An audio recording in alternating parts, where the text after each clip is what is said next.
All right, good morning, everyone, and welcome to the WMATA Board's committee meetings. Welcome. Today is September 10th.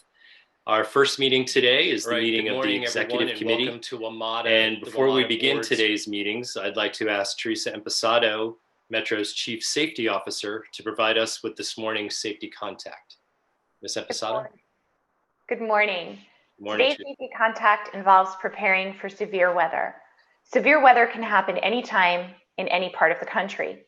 Severe weather can include hazardous conditions produced by thunderstorms, including damaging conditions such as winds, large hail, flooding, and flash flooding. The Federal Emergency Management Agency encourages you to be prepared by knowing your risk. Understand the type of hazardous weather that affects you and your family where you live. Take action. Develop an emergency plan based on your local weather hazards and practice your plan. For additional tips on being prepared to respond to and preserve your safety during severe weather, visit ready.gov. Thank you, Mr. Chairman. Thank you, Teresa. Before Ms. Ellison is asked to call the roll, I'd like to recognize that the public safety industry lost a powerful champion last week when Joe Alexander, a former member of the Fairfax County Board of Supervisors and the Metro Board of Directors, passed away last week. Joe served 24 and a half years on the Metro Board and was instrumental not only in shaping how Metro serves Northern Virginia, but also in the development of the Virginia Railway Express and the Fairfax Connector. Mr. Alexander was also a member of the APTA's Hall of Fame. On behalf of the board, I would like to offer my condolences to Joel's family, along with our sincere appreciation for his service. Since we are meeting virtually, I'd ask all presenters in our community meetings today to introduce themselves with their name and title. I also request that members hold any questions or comments until the end of each presentation. I'll go round robin until there are no further questions or comments. Finally, please mute while you're not speaking to cut down on background noise. With that, Ms. Ellison, please call the roll of board members. Chair Smedberg. Present. Vice Chair Gideby. Present. Vice Chair Goldman. Present. Director Horner. Present. Director Letourneau. Present.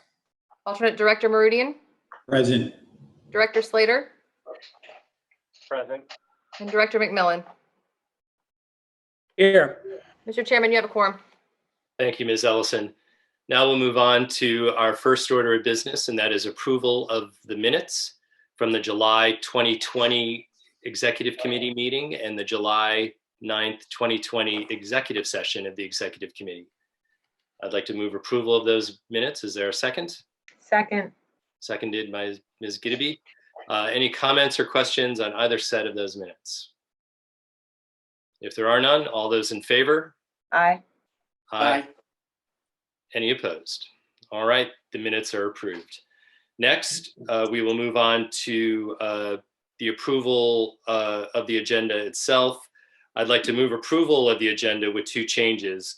Ms. Gideby has requested that we postpone the action on Title VI to allow time for additional work on the item because the Title VI presentation provided, it was cut off here, I'm sorry. So anyway, that item is going to be pulled as well as the customer engagement and outreach section of that presentation. They are linked, so we're going to move those items to our September 24th meeting. So with that, I'd like to move approval of the agenda as presented with the amended changes. Is there a second? Second. Seconded by Mr. Goldman. All those in favor?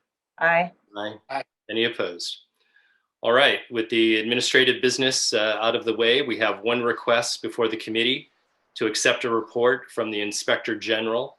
Under the board's bylaws, the Executive Committee has the responsibility of reviewing and accepting audits and other reports by the Inspector General. The committee has reviewed the following report, the semi-annual report to the Board of Directors number 26. Before we take a vote, I'd like to turn the meeting over to Mr. Charrington, who will provide the committee with a brief overview of this report. Mr. Charrington? Thank you, Mr. Chairman, members of the board. During this reporting period, OIG investigative work resulted in 2 reports of investigation, 1 interim report of investigation, 1 management alert, 2 management assistance reports, and 2 special project reports. Investigative work resulted in the recovery of $174,000 in fraudulent payments to a WMATA employee. Audit work resulted in 1 audit report and 33 contract audit reports with $1.1 million in possible savings. OIG issued 1 audit report that identified weaknesses in WMATA's cybersecurity controls. Management has ongoing actions to correct identified deficiencies. I'd also like to thank our very talented OIG staff, and I'd like to thank Metro Management for all of their cooperation. That's all I have, sir. Thank you, Mr. Charrington. Now we'll turn it over for any questions from the committee members. First, I'll turn to you, Ms. Gideby. No questions at this time. Thank you. Thank you. Mr. Goldman? No questions. Appreciate the report. It's a very good one, and look forward to seeing more from the IG in the weeks ahead. Thank you. Thank you. Mr. Horner? No questions. Thank you. I'll turn it over to other members of the board now. Mr. Meridian? No questions. Thank you. Thank you. Secretary Slater? No questions for me. Thank you. Mr. Letourneau? No questions. Okay. Mr. McMillan? Nothing, thanks. Okay. Upon accepting this report as final, the report and corrective action plans, if any, shall be deemed approved. Approval of these reports will constitute a Board of Directors authorization to post the report on the WMATA website. I would like to move approval of this item. Is there a second? Second, Mr. Chairman. Thank you. Thank you. Seconded by Mr. Goldman. Now I'll ask Ms. Ellison to call the roll for the vote. Ms. Ellison? Chair Smedberg, Aye. Vice Chair Gideby, Aye. Vice Chair Goldman, Aye. and Director Horner. Aye. Mr. Chair, the motion passes. Thank you. Thank you. This report has been accepted and the Inspector General has been authorized to post it online. Since there is no further business to come before the committee, we stand adjourned. The Finance and Capital Committee will begin shortly. Please stand by. Thank you, everyone.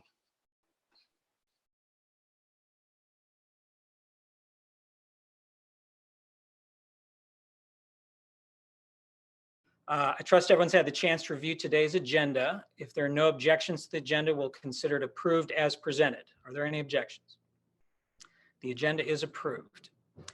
We have the minutes from our previous meeting before us for approval. Are there any objections to the minutes as presented? No. None. Will consider the minutes approved as presented. We have 2 items on today's agenda. Before we start, I'd like to note that all members are welcome to participate in today's discussions, but votes on action items are limited to committee members. Also, for purposes of the budget discussion, Mr. Rouse will be participating in Mr. Horner's place since he is recused from the matter. First, staff is seeking approval of the public hearing staff report for changes to parking facilities at the Grosvenor Strathmore Metro Rail Station and to amend the mass transit plan to reduce the number of parking spaces at the station. Next, staff will provide the committee an update on our current year budget and the outlook for next year's budget as the ongoing pandemic continues to depress transit ridership. At the conclusion of today's discussion, the committee will be asked to authorize a public hearing and the public outreach process to get customer feedback on proposed service changes for the remainder of fiscal year 2021. When we first approved the budget for fiscal year 21 back in April, we knew it would be a placeholder and that we'd have to amend it perhaps several times. As the pandemic began to affect this area, lockdowns were imposed, schools and businesses closed their doors, and Metro's service was dramatically curtailed to protect the health and safety of our passengers and workers. As ridership plummeted, so did the fare revenue that supports our operating budget. As an organization, we've avoided serious financial consequences up to this point because the federal government nearly tripled its support for Metro this calendar year, providing $877 million from the CARES Act. Of that amount, $244 million was passed through to the local funding jurisdictions, and the remainder has kept our system running and kept our people on the payroll. In May, we adopted a revised budget that assumed a phased return of service and ridership approaching pre-pandemic levels by next spring and summer. Our presenters will describe how those assumptions have changed since May and the adjustments we have to make to the budget in response. As a reminder for our presenters, please introduce yourself before you begin. With that, I'll turn the floor over to Ms. Albert for our first item.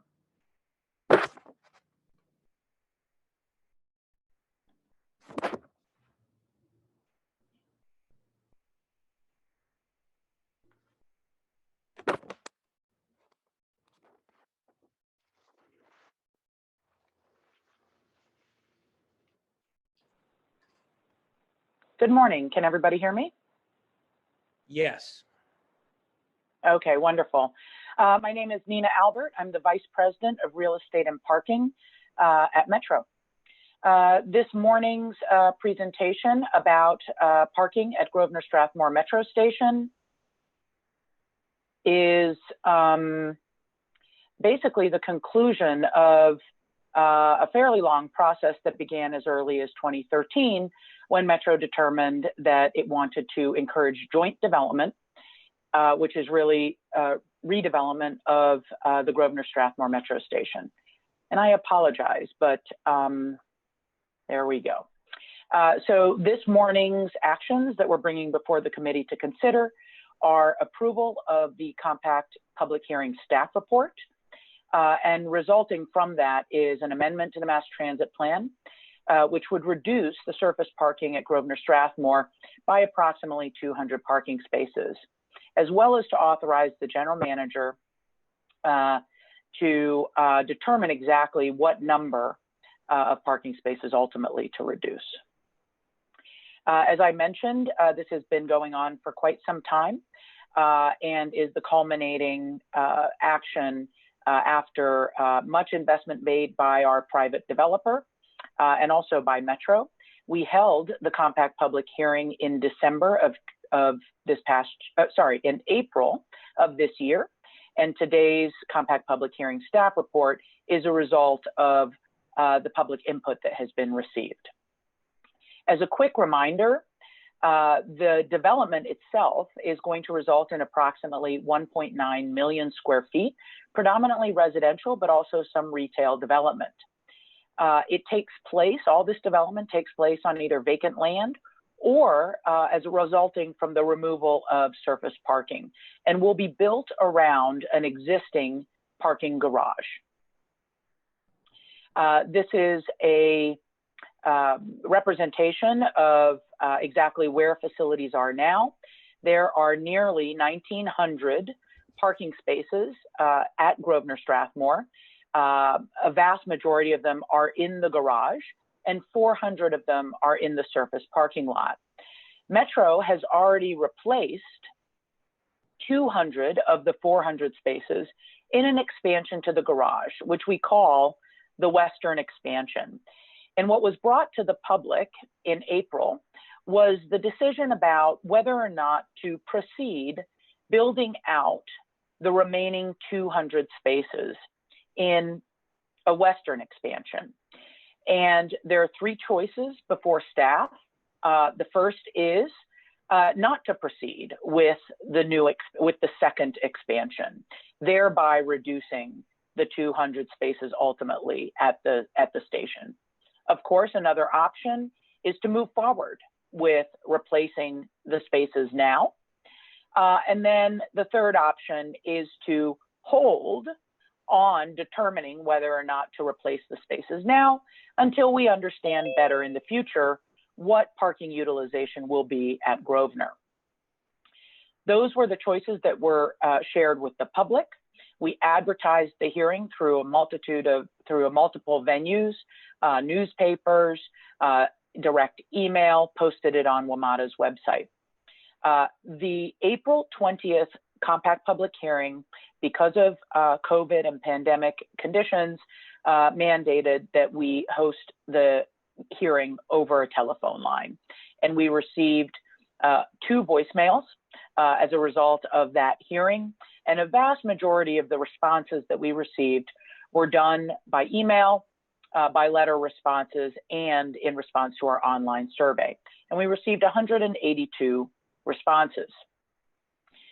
The responses very heavily from the public, and not surprisingly to us, suggested that we should move forward and build the Western expansion now. So vast majority, 75% of the survey respondents and 85% of the written comments said, please move forward now.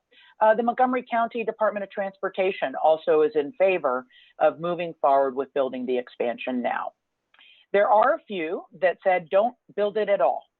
And that represents 9% of the survey responses. And then the Montgomery County Planning Department also wrote in a letter saying that they did not see a need in the future for replacing those last 200 parking spaces. And then the third option that we shared and got comments on was to defer the decision. And 16 survey responses were in favor of deferring until information was better understood. Staff also conducted its independent analysis because we also have different kinds of information about parking utilization. There are several things that we believe in the future are going to impact demand of parking at Grosvenor in particular. The first is that in December of 2019, the Grosvenor turnback was eliminated. Historically, the Grosvenor turnback has always increased demand for parking at Grosvenor because the frequency of trains is higher or was higher. Now that that turnback is eliminated and that the frequency of service is equal at Grosvenor and to stations north, we anticipate that there should be some decision-making by parkers who ride Metro to pick a station closer to their home, further north on the red line, and park there. In fact, when we did a survey of our parking customers and got approximately 480 responses, 34% of the parking customers said that they would park at White Flint, Twin Brook, or Wheaton if parking was not adequate at Grosvenor Strathmore, which is a fairly significant number of parkers that said that they could choose alternative locations. The other thing that we know, because we work very closely with the developers, is that even though we have gone ahead and built out a southern expansion and replaced 200 of the 400 parking spaces, the surface parking lot is not yet ready for development, and it will remain in operation until development occurs. So in fact, in an interim condition, we will have more than the original even parking capacity at Grosvenor. So what our recommendation is to defer moving forward with the Western expansion so that we can determine over the next 2 years what the parking trends at Grosvenor will be. We don't lose, there's no development that will occur where the Western expansion is planned. So we're never taking that option off of the table. With that, we are seeking board approval of the compact public hearing staff report. The staff report in it recommends deferring the decision. We have been advised that the board must make a determination as to what happens with the mass transit plan. So because we are not moving forward with the expansion at this time, the logical decision is to, in fact, reduce the parking spaces by that last 200 spaces in the mass transit plan. Of course, nothing precludes us from adding it back in if the decision is to move forward with the Western expansion in the future. And then the last authorization, and this is just a matter of detail, which is that the general manager and CEO ultimately can determine the exact number of parking spaces to reduce. But the mass transit plan would reflect that 200 space reduction.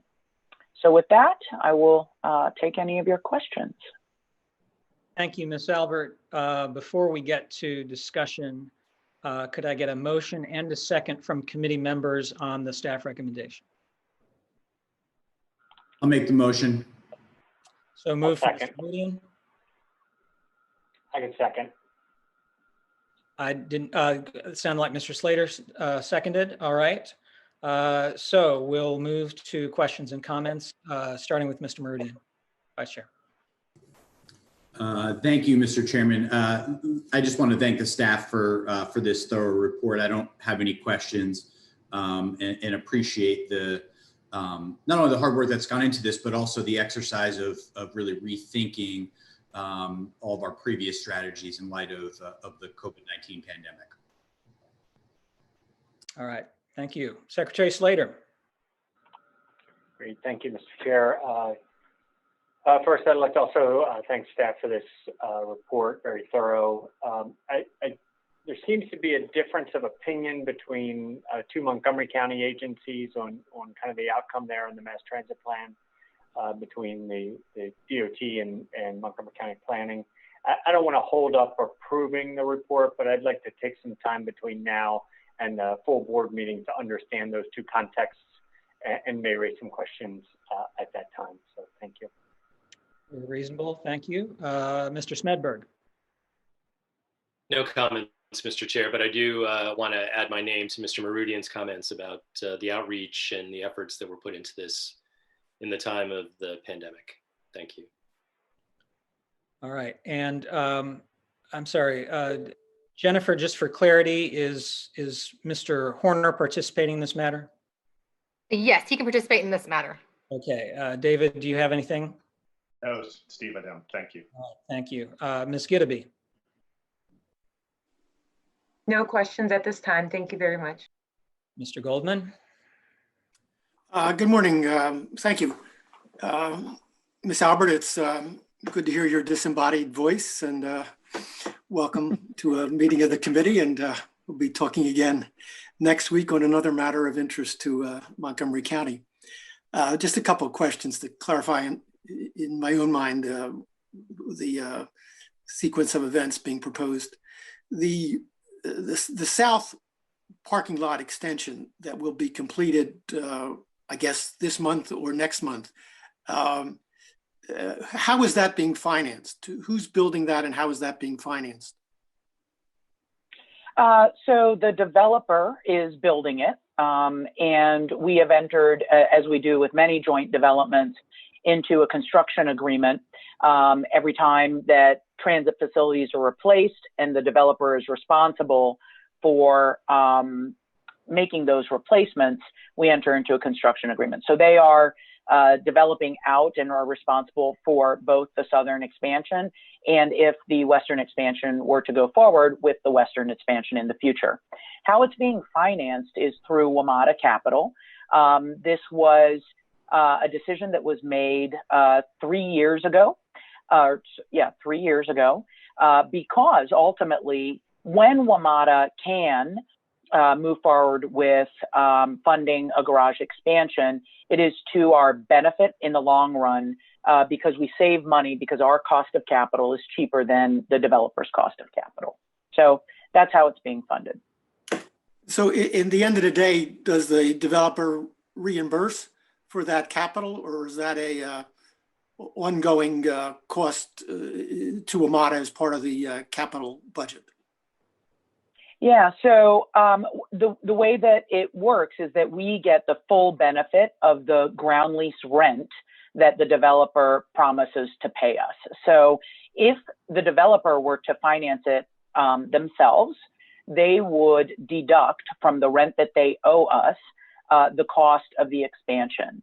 And their costs, as I mentioned before, are higher than our cost of capital. So in this particular case, it advantaged us to pay for this expansion using our own capital. And when the developer closes on any of the pads and ground leases, then we will realize the full value of that rental income stream. So we get the value back of the capital expenditure in the form of these payments by the developer over, what is it, 25, 30, or 50 years? 99 years. 99 years. Okay. Now the west expansion, that's the subject of the staff recommendation. Is that currently in the WMATA Capital Improvement Program? It is not. And that's approximately a $15 or so million expansion. Okay, so it's not there now. And Correct. final question, under the staff proposal, how do you preserve the footprint for that western expansion if the staff proposal is adopted and the board decides to go forward with the western expansion of the garage in, say, 3 or 4 years? So there are a couple ways. The first is that Montgomery County has provided approvals of the site plan for the developer. And all of those approvals mandate where the location of the buildings that the developer is going to construct will go. So right now, the site plan does not include any infringement on the area where the western expansion would expand.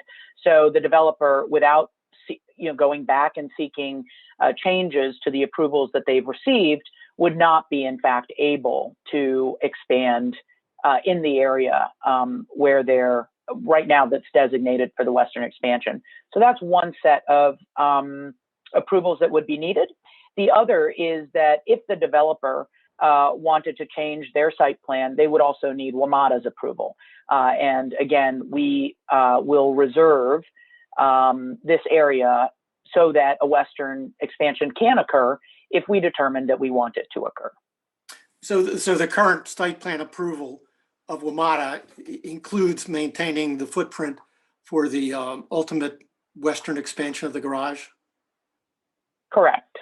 Okay. I mean, I asked that question because your schematics envision a very high building going up in that area between the red line tracks and the garage. And I just want to, well, now you're showing it, and I just want to make sure that that leaves sufficient space, so that there's not going to be any encroachment by a developer in making a bigger building or moving the building a little further to the east or reconfiguring the roadway so that it would cut into the footprint for that western garage expansion. And I understand from you that that's the case, that footprint will be preserved as far as WMATA is concerned under the staff proposal.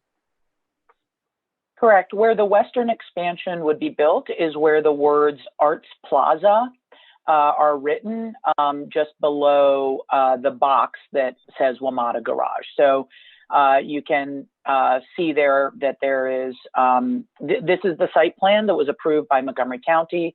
And the first phase of development by the developer are really the buildings that are around the civic green. So, they have a fair, they have, 5 years to begin construction, and their first phases would really focus on creating a sense of place and a core amount of development around the civic green. And the last building, what they call phase 6, is that building farthest to the left of the image and closest to Grosvenor Strathmore Music Center, or the Strathmore Music Center. And so both in terms of space, there's adequate space in the site plan, but also practically in terms of development timing, there's ample time for us to make a decision and not forego that space availability. Yeah, I just want to make sure we're talking about the same building that I'm sort of pointing to. It's this very large building all to the left-hand side, that's the large building that is in phase 4 of the developer's project. It's not for any immediate development. Yeah. Very good. Correct. I thank you for that. And as you heard from the secretary, the Maryland members will be consulting a little further with Montgomery County and try and determine what is their uniform position on this. And so we may be coming back with some proposals for change in the board resolution, proposed draft resolution, by the time of the full board meeting at the end of the month. But I thank you for bringing me up to date, informing me on these details. Thank you. Thank you, Mr. Goldman. We look forward to that. And finally, Mr. Letourneau. I don't have any questions or comments. Excellent, thank you. With that, I'll close discussion on this item and ask the board corporate secretary to administer a roll call vote. Thank you. Chair McMillan, Aye. Vice Chair Meridian, Aye. Director Slater, Aye. Director Smedberg. Aye. Mr. Chair, the motion passes. Thank you, Ms. Ellison. With this approval, we move on to our next item, which relates to the 21 and 22 budget. I assume we'll go first to the general manager and then to Mr. Anasika and Mr. Webster. Thank you, Mr. Chairman. It's Paul Wiedefeld, the general manager of Metro. Today's we are following up really a discussion that we had in July at our last meeting, which was with some of the changes that we're all seeing across the nation in terms of the pandemic, and then locally, that we come back with a scenario and an update on the 21 budget. Just for everyone's, just to sort of ground set everyone, remember our 21 budget started July 1, so we're almost 3 months into the current budget. So the purpose of the presentation today is really threefold. One is to review the scenario that we have developed based on updated ridership revenue, both in terms of our revenue as an additional, and in addition, federal revenues, primarily the CARE Act, and expense projections. We're also looking for board guidance on actions needed to deal with the issues we have, the financial issues we have in 21. And then I thought it would also be important to understand the implications of the 21 budget into the fiscal year 22 budget. As the board knows, we usually start that process late October, November is when we go into that budgeting process. Let me just start with a large overview of the issues that we're dealing with 21 before we get into the details. I think it'd be very helpful. What we have found since we developed our pandemic plan as you recall, in the spring, that the recovery pace is much slower than we assumed when we approved the budget in the spring. The fare revenues and we believe the fare revenues will remain substantially below budget. At the current burn rate, the CARES Act monies that we do have, we anticipate that being basically maximized by December, January timeframe, basically at the end of this calendar year or very close to it. Right now, we do not anticipate any additional federal relief in the immediate horizon. So that leaves us with a shortfall of approximately $212 million in fiscal year 21, assuming the jurisdiction, and that is based on one large assumption, which is that the jurisdictional subsidies remain at the level that were committed in the spring. So we need some action from the board in September just because of a few reasons. Some of the actions that we are looking at require some contractual requirements under the CBA. It also requires going out to the public and if we have any changes in service, and then also Title VI analysis. And it also requires, if we were to rebuild schedule, to do all that and create the pick with the employees. So there's quite a bit of work to play out because we're looking at anything we are doing now is just looking at the last 6 months of the fiscal year. But to prepare for that, we need roughly 3 months to do that. So that's why the actions need to occur sometime in September for us.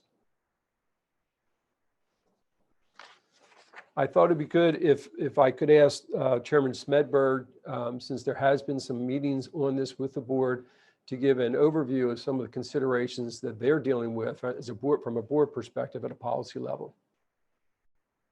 Thank you, Mr. Wiedefeld. Yes, the board, as you stated, has been listening and learning and taking in all this information, but yet there were 6 things that are highlighted here that I think were core policy considerations as we move forward to get to this point today. And first is, of course, passenger and employee safety was a top concern. Looking at protecting bus service for essential trips and essential workers and those who are transit dependent.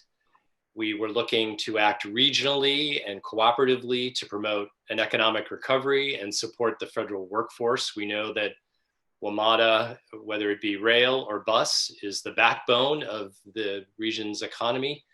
So that was very important. Underlying all of our discussions was this sort of premise or philosophy that we really wanted to align services with ridership demand, with room for recovery and social distancing. We looked to reduce the adverse impacts on the workforce as much as possible, and listened and learned a lot from the general manager and his team on this. And we wanted to be very intentional about equity in all that means, between jurisdictions, between the region, between bus and rail, and other factors, and those who, again, are transit dependent. So all of those 6 things that I just highlighted there were key factors into considerations and working with the general manager and his team to get us to this point. Thank you, Mr. Riedefeld. All right, thank you, Chairman Smedberg. This is Paul Wiedefeld again, the General Manager of Metro. I'll now go into further detail into the 21 budget scenario that we've created. What I first want to do is sort of set the stage so we do understand where we have been over the last 6 months or so. So on this chart on the left, the gray boxes there, that's where we were basically fall of last year, pre-pandemic. We had expenses of roughly $2 billion on the operating budget. We were anticipating over $800 million in revenue and a subsidy of roughly $1.2 billion from the local jurisdictions in the states. The pandemic arrives in early or late winter, and we have a significant drop in revenue of roughly $437 million. We also had expenses increase to deal with some of the immediate issues of the pandemic of roughly $19 million. We immediately took actions to reduce costs where we could of roughly $45 million. That left us with approximately $546 million that we were going to use the CARES Act to carry us through the year, assuming that things would start to come back in the spring of the fiscal year 21. That left a subsidy. It actually reduced the subsidy level to the jurisdiction from the 1.25 billion on the pre-COVID level to the 1.1 billion that you see all the way to the right. In effect, 135 million subsidy credit to the jurisdictions. That was done at the time because of clearly the financial pressures that all the jurisdictions are suffering with their own financial support. So that's what that decision was made by the board in last spring to undertake to try to deal with the issue as we knew it in May of last year, or I'm sorry, yes, of last year, or this year. So this is just a little bit further breakdown of how that played out by jurisdiction. I won't go through the numbers, but just for your own information, how these dollars went back to the different jurisdictions in this subsidy reduction of that 135 million. Since May, since the adoption of the budget then, things have gotten worse. Unfortunately, the reentry plan that we hope would start to pull back in the spring of this upcoming year and into the early summer, we do not foresee that occurring anymore. The virus transmission has not abated that we had all hoped that it would. Government workers and some of the businesses are not reopening in the fall and maybe not even into the winter. That's based on a lot of outreach to the business community. We also work very closely with the federal government and local governments and see what they're doing with their workforces. And as we all know, we were originally projecting that schools would start to reopen in August, early September, and that is not occurring at several levels of education, whether it's elementary all the way up through the university system. So that has reduced the ridership recovery, and also I'll get into a little bit more on some of the ridership demand that we've seen. And then also at the same time, our costs have continued to go up to deal with some of the cleaning and the different things that we've had to do. I think it's important also to sort of reset, our priority, which is on the safety of our employees and our customers. So throughout the pandemic and throughout our rethinking of the scenario, this continues to be our priority. So on the individual actions that we've been taking, that we expect everyone to take, which is face coverings required for all of our employees and all of our customers that use the system. Social distancing, we're doing it in our offices, in our facilities, with our employees. And also we encourage our customers to do that where they can, understanding the nature of transit. And that we also urge employees that if they are sick to please stay home so that we don't have an issue with having the staff available and obviously for their own health benefits. In terms of some of the things we're doing at the station for the stations and vehicles to keep people safe, again, face coverings, we have face coverings available. They are required and we do have them available. We're looking at roughly 1 million face coverings that we will have available. Intense response to recovery, and anytime that there is an issue, we immediately go out there and clean it again, whether it's that for our own employees and for our customers.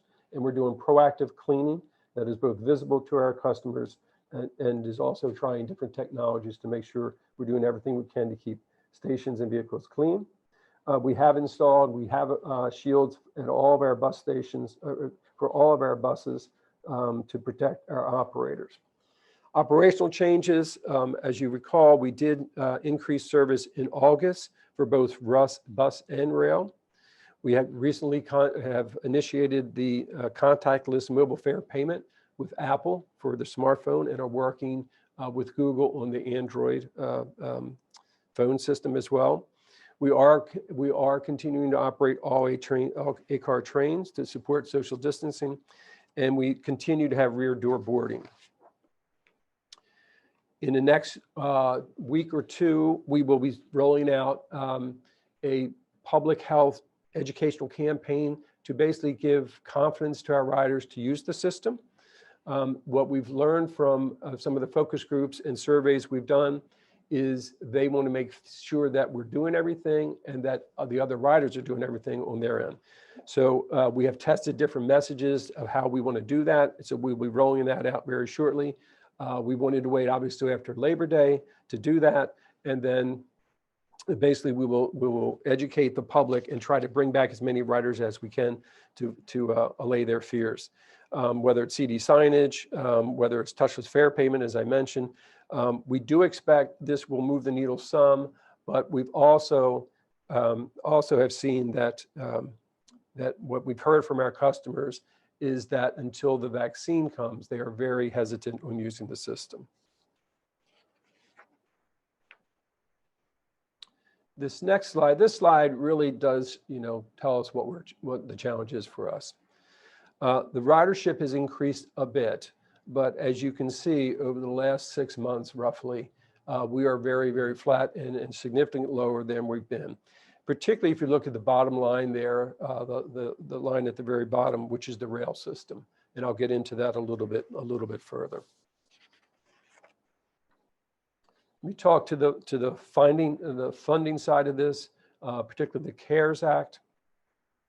I think it's important to sort of level set where we are. The bar to the very far left, the $330 million bar, that represents fiscal year 20. Okay, and what that represents is basically the cost we had in fiscal year 20 that we've been reimbursed for, and also the distribution of some of those care funds to the local systems, which was required under the CARES Act and negotiated within the region. That was roughly 109 million of that 330 million. So we have to understand that the 876 was not all to Metro. It was reduced by 109 million because that went to the regional systems, whether it's Ride-On or some of the other systems in Virginia. So that left us with roughly 546 to carry through 21.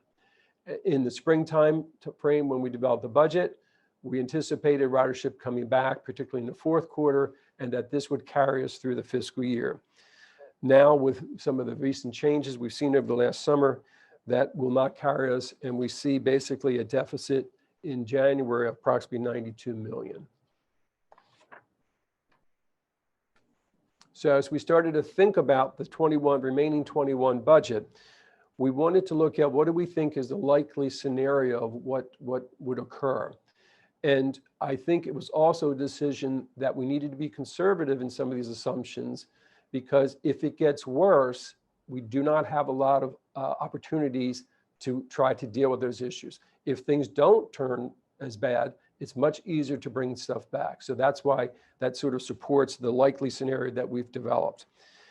In terms of the virus, we continue to see the widespread resurgence continuing through the fiscal year, whereas we had originally felt that that would start to go down.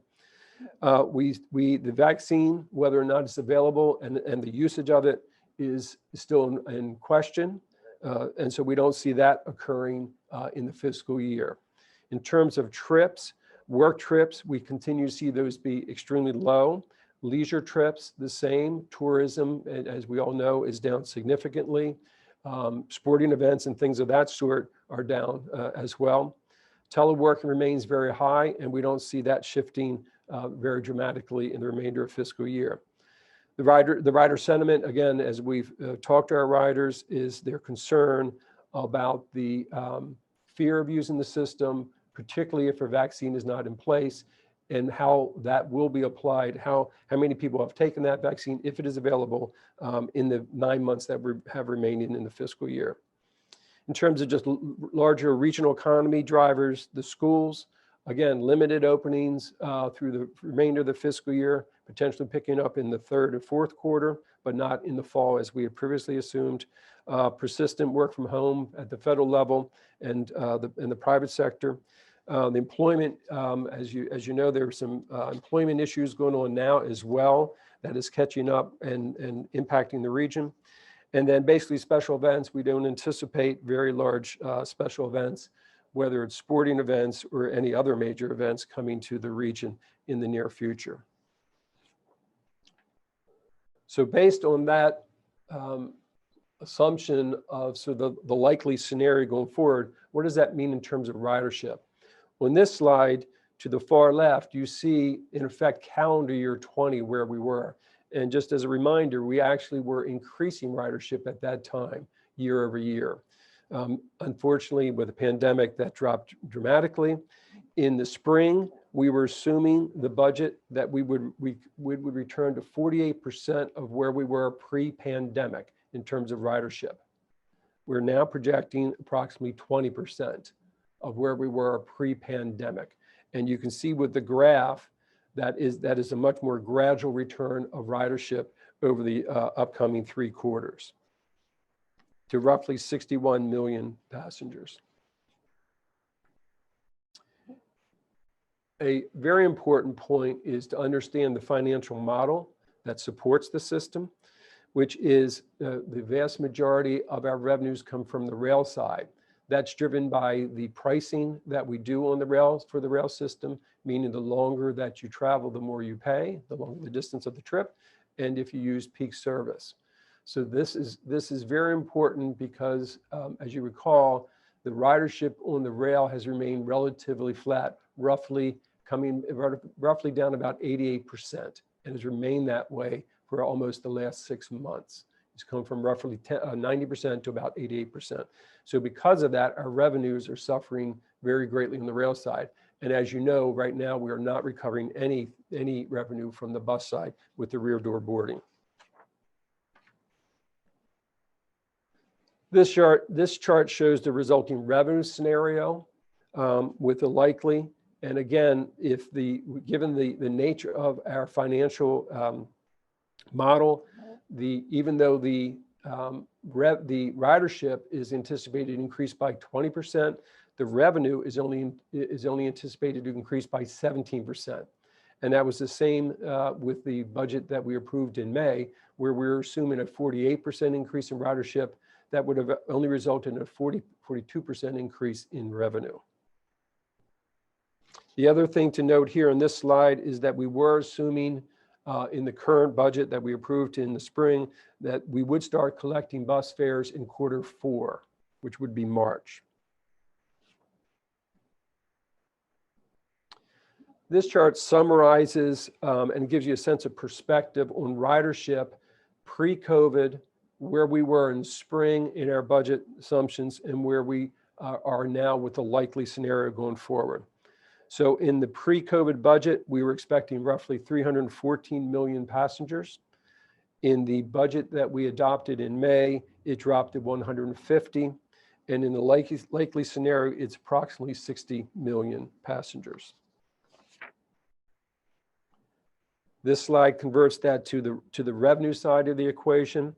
So again, pre-COVID, we were expecting 800 and almost 825 million in revenue. In the May budget, we are expecting 385 million, and now we're expecting roughly $182 million. So the total revenue impact of both fare and non-fare revenues is a drop of 203 million between May and this current likely scenario. In addition to revenues, we also have to look at the cost projection for the remainder of the year. We anticipate additional costs now that we are doing much greater level of cleaning that's been required, and that is approximately another $9 million in costs. So that leaves us with a hole in the 21 budget of 212 million. So there's roughly 9 months left in the fiscal year. Since the process requires us to do the number of things we need to do, this 212 million needs to be solved in a 6-month window, roughly from January through the end of June. To start to deal with this 212 million gap, management is proposing additional actions that we will take. As you recall, we had taken 45 million cuts in the May budget. This would be on top of that, another 43 million. There are different contracts that we would reduce. Paratransit contracts similar to our own employees. We have been using CARES Act money to provide those employees with employment and provide the service. We would reduce that to demand and reduce those, and in effect, that would result in layoffs for those employees that are under a contractor. Some of these smaller things would eliminate some of the things we would do in terms of some of our delivery of materials to stations, moving to only one station manager per station to reduce that need. For non-represented employees, meaning employees that are not part of a union bargaining agreement, would have no raises for the fiscal year. And they also would be subject to 5 days of furloughs. That gives us roughly $43 million to reduce that $212 million hole. So the actions, and those are actions that, again, from a management perspective, that we could take. In terms of board actions, there really are only 2 additional opportunities. One is to defer capital projects, and the other is to do service cuts and adjustments. We are recommending $30 million in deferred capital projects, which I will have Tom Webster get into momentarily, and then I will go back to the service cuts with Joe Leader. So with that, but on the capital, before I do turn it over to Tom Webster, I think it's important for us all to remember the commitment we've all made, both in terms of safety and state of good repair. The PREA funding that we've been very fortunate to have for 10 years, and we've actually had 2 one-year additions of that. It's currently in the president's budget, and in the House budget. Is not in the Senate yet, but that is still, we're still working very hard to get that $150 million from the federal government.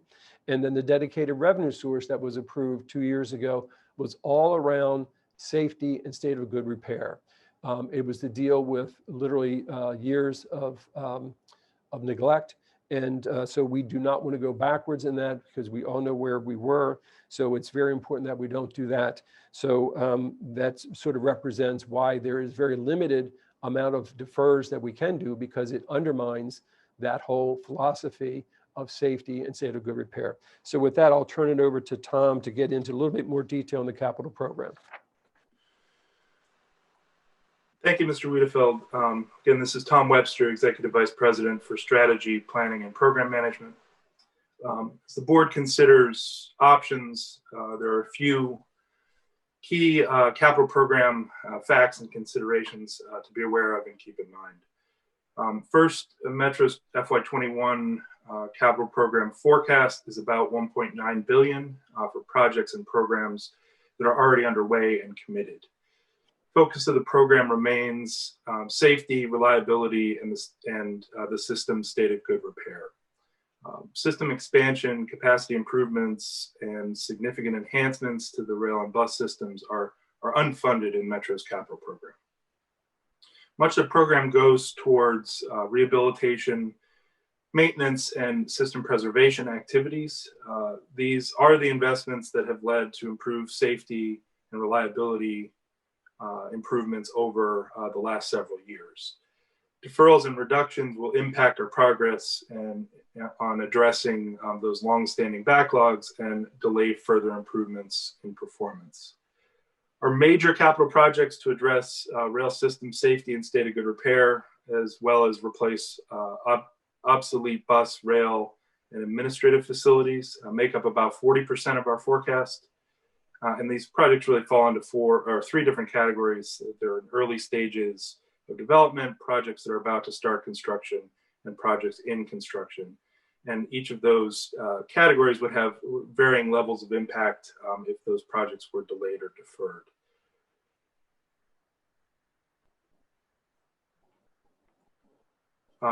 In our modernization category, while most of the current year budget is focused on safety and state of good repair and reliability, we do have a few select modernization projects, including power upgrades for 8-car train capacity, the electric bus pilot program, and bus priority improvements. Really important to keep in mind that each of these projects is funded by specific grants and other funding sources that would not be available for other uses. Overall, our current forecast for the FY21 capital program is, as I mentioned, about $1.9 billion, so a range of 1.8 to 2 billion. Of that, just under 500 million will come from federal grants, 900 million from the jurisdictions and dedicated funding, 300 to 500 million from debt issuance proceeds, and about 100 million from reimbursable projects. This funding construct, Metro's capital program funding construct, has some complexities that are important to consider. First, WMATA's federal grants for FY21 have been awarded for specific projects, including PREA, formula, and discretionary grants. Jurisdictional funding to match those grants is critical to avoid leaving those grant dollars on the table. Second, contributions from the jurisdictions come from different sources in each jurisdiction, some more flexible than others. Third, the days of WMATA underspending federal grants and state and local contributions are behind us. Over 1.7 billion was invested in FY20, and again, we're forecasting about 1.9 billion in FY21. These investment levels exceed each year's grants and jurisdictional contributions, and that delta is being funded and supported by debt issuances backed by dedicated funding. And finally, as the general manager mentioned, we're at a critical point in the federal funding arena with pre-reauthorization before Congress and the potential at some point for a future infrastructure stimulus, and backing away from our safety, state of good repair, and maintenance will put those programs at risk. However, recognizing the need to identify resources to help close the operating budget deficit, approximately 30 million of potential FY21 capital program deferrals have been identified. These project deferrals and potential deferrals will not have an impact on safety and state of good repair efforts or put Metro's critical funding sources at risk. While most of these projects are necessary and required and need to be advanced during our 6-year period of our capital program, the risks of near-term deferral are minimal. These potential deferrals include delaying information technology equipment acquisition for Metro's replacement data center, deferring project initiation for the replacement of Metro's financial system, deferring some digital advertising and information screens in Metro's station modernization program, delaying the construction of the District 3 police substation, as well as deferring some planning and development activities for future station improvement projects. Thank you, Mr. Wiedefeld. I'll hand it back over to you. Thank you, Tom. This is Paul Wiedefeld, the General Manager of Metro. Let me just reset before I turn it over to Joe Leader. So the management actions, again, are roughly 43 million. The board actions required are roughly 170 million. Tom just went through the capital deferrals of 30 million. That leaves us with approximately 140 million that needs to be dealt with through service cuts and adjustments. So now Joe Leader will walk through how we built the types of services we will provide to the riders based on trying to find the right mix to meet their needs. Thank you, Paul. And to the board members, I'd like to say good morning. This is Joe Leader. I am the Executive Vice President and Chief Operating Officer at Washington Metro. As you recall, rail entered our managed reentry phase on August 16th, anticipating a larger demand in ridership as communities began to reopen as well as schools. Although today rail ridership has increased, we are currently holding steady at approximately 13% pre-COVID ridership levels. As we now look to match service based on demand, knowing that most of our commuters will remain telecommuting, we have an opportunity to adjust service. This slide represents the headways we are recommending based on current demand. During the weekdays, we are looking to standardize across all lines a 12-minute headway, but we are still looking at the possibility of shortening this headway during peak hours as we see pockets of overcrowding on some lines. It should be noted, although we leave the terminals at 12 minutes, the core of each line will see tighter headways. The blue, orange, silver, yellow, and green will see an approximately 4 to 6 minute headway as we reinstitute the yellow line turnback at Mount Vernon Square, and the red line will see a 6 minute headway as we reinstitute turnbacks at Silver Spring and Grosvenor. On the weekends, the red line turnback will be eliminated and service will run at 12 minutes, while the blue, orange, silver, yellow, and green will see a 15-minute headway. Next slide. This slide represents several potential options for cost reductions for Metro Rail and Metro Bus. All savings are calculated assuming 6 months of savings and lists the approximate number of FTEs that may be affected. Some of these actions in one form or another may need to be taken to ensure we can finish the year on budget without the need for additional jurisdictional or federal funding. As previously stated, restoring fare collection on bus and returning to front door boarding, like many other agencies have done both internationally as well in North America, can safely be performed since we provide our employees with masks and an operator shield. In terms of cost reduction, right-sizing our rail service based on demand, as laid out in the previous slide, will reduce revenue slightly. However, there will be a net savings of approximately $29.7 million. Also recommended to reduce operator demand is returning turnbacks in service on the red and yellow lines, as well as adjusting the closing of the system. Sunday through Thursday nights, the system will close at 9 p.m. and on Friday and Saturday nights, the system will close at 11 p.m., creating a net savings between the two initiatives of $8.3 million. As for the opening of Phase 2 Silver Line, it is recommended a July 1, 2021 start date is held firm, and hiring of new employees is phased in. It is recommended that the hiring of rock controllers and Metro Transit police officers continue, but delay the hiring of train operators, station managers, and maintenance personnel until the start of next year, January 2021, producing a net savings of $53.8 million.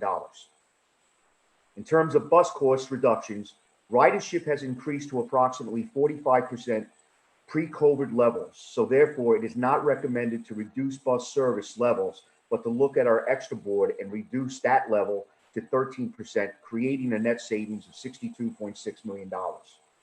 This reduction could affect reliability of service, but by not having enough or additional operators to fill in open work.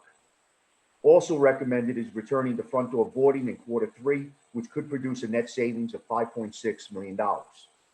By initiating these cost reductions for 6 months for FY21, Metro will lose some revenue. However, Metro can achieve a net savings of approximately $169 million and reduce the current workforce by approximately 1,700 full-time positions. Thank you. I'll turn it back to Paul.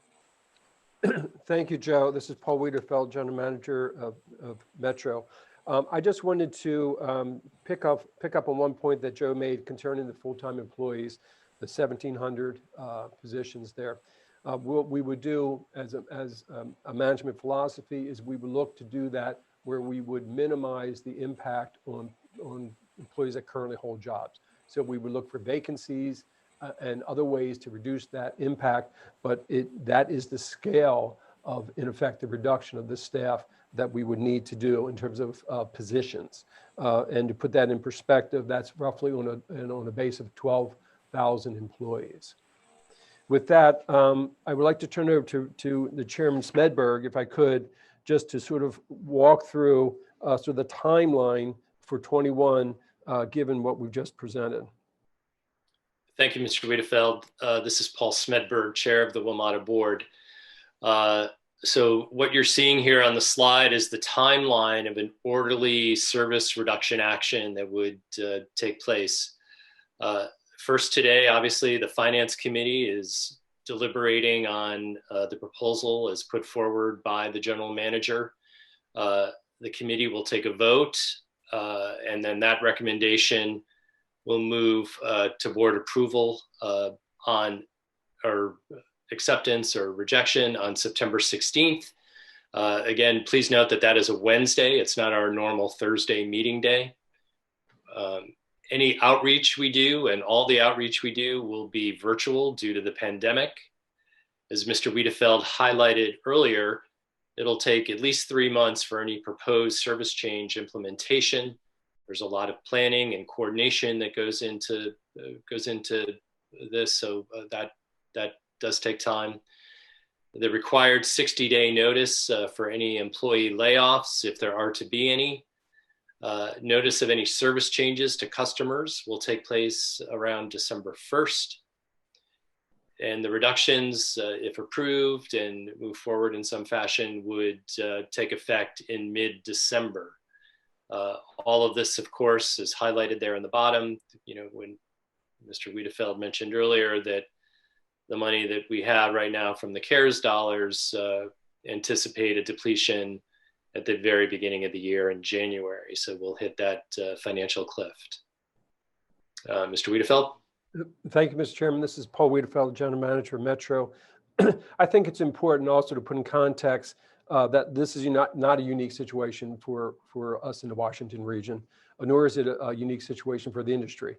I'm sure that you've followed some of the things that New York is doing, Boston's doing, Philadelphia, all very similar situations, Chicago, LA, and we're all sort of in the same pressure because the ridership is not coming back as we all hope, and or the economy that we had all hoped. But you also see it in other industries, whether it's aviation and other industries, as we've all been following the news. So it's a very tough time for all of us, but it is something that, you know, as a community, we're all facing. And as Maryland DOT Secretary, what they've done 2 weeks ago with what they had to do, very similar up in Baltimore for their transit system and for their entire transportation network. So I would also now like to move into a very brief sort of look ahead to the 22 budget, because I think it's important to get the perspective that we don't solve a lot of these issues by doing the actions that we're proposing right now, just giving what we all anticipate into the future. So we're just at a high level right now looking at some potential scenarios of ridership and revenue. So this is just a schematic that does that. But if we just look at the high scenario, meaning that in fiscal year 22, July of next year, we would be back to roughly 50% of where we were pre-COVID. So a lot of assumptions would have to be made in terms of people's behavior. But if that were to occur and we were to be back to 50%, we would still be down roughly 157 million trips, and our revenues would be down almost $380 million. At the same time, our costs would grow. We would have additional costs on COVID, costs that we would anticipate in terms of cleaning and continuing those efforts. It would continue into another year. We do have current contract agreements that would have to be honored. And then inflation. Again, these numbers, particularly inflation, may change a bit one way or the other, but that leaves roughly another $50 million in costs that we would incur. There are additional expenses as well. In the 21 budget, as you may recall, very early, we had, from a management perspective, had reduced the Silver Line cost to the jurisdiction by 37 million. So that would not be available. We basically used that one time to reduce that impact on the local jurisdictions. Anything that would happen on the paratransit side, again, that's based on, we have to meet that by federal law and safety or OSHA requirements. If anything were to occur, that would have to be a cost we would have to address. As you may recall, Cinderbed comes back to the agency at the end of next December, so into the next fiscal year. That brings with it an additional $3 million cost. So there's an additional $40 million cost that we would have in 22 as well. This slide shows a full 22, a fiscal year 22 implications. So management actions would continue in 22 into the future. Some of the things that we talked about earlier would continue into 22. So the management would, in effect, come up with $72 million of further reductions. A lot of that's because it's being played out over a 12-month period versus a 6-month period. The board actions, we would obviously, relook at the capital program if there's any room there, but I would suggest it'd be fairly slim there. The service cut adjustments that we're doing now, if you were to do them now and they had a full 12-year run, that would save $257 million. So a total savings of $329 million would occur. So just to put this in a summary fashion, if you just look under the high scenario for simplicity, we anticipate if 50% of pre-COVID ridership were to come back, we would still lose roughly $379 million. The expense growth that I just mentioned earlier would increase by $90 million. So the operating gap is $469 million. The subsidy credit, if you recall, in that very early chart, there was the one-time credit in 21 where we used CARES Act money, in effect, to reduce the pressure on the local and state contributions on the operating side of roughly $135 million. Obviously, that would not be available in 22, so that would be a price or an expense to come back. So the gross funding cap would be roughly $600 million. If we were to do the 21 budget scenario and carry that forward, that's the $329 million savings. That would still leave us with a funding gap of approximately $274 million, which is significantly $50 million more than what we're dealing with in 21 in a 6-month period. Now, this is over a 12-month period. So I think as we develop the 22 budget and as we think about the 21 budget, I think we have to keep these sense of scale numbers in mind. Because unless we were to assume that we would get back to 100% of our ridership in basically 9 months, starting in 9 months, would be the other way to think of this. So this will be developed further in November, but I think it's important as a level setting for us to understand that. The last is, it's very complicated what we're doing in terms of basically finalizing the 21 budget just as we're starting the 22 budget. So what we try to do this show here is sort of the timeline of what needs to occur. So on the left-hand side, you can see basically where we're moving primarily on the 21 and the things that we need to do now to get that moving. And then the 22 budget starting in November, where we will come back with more detail on what the 22 budget looks like. And then we will go through that process through the winter. So with that, I would be glad to take any questions or comments. With us also is a series of staff that can get into further detail if you need it. Thank you, Mr. Chairman. Thank you, Mr. Wiedefeld. Before we get into discussion, can I get a motion and a second from committee members on the actions we'll be taking? So moved, Mr. Chair. Moved by Mr. Spedberg Yes. and second by Mr. Meridian. Thank you. So we'll start the discussion with the Vice Chair, Mr. Meridian. Thank you, Mr. Chair, and thank you to the General Manager and to the staff that I know have been working very hard on this. This really is an unfortunate set of circumstances that we are in, and it reflects the difficult reality that we face in the absence of further federal support.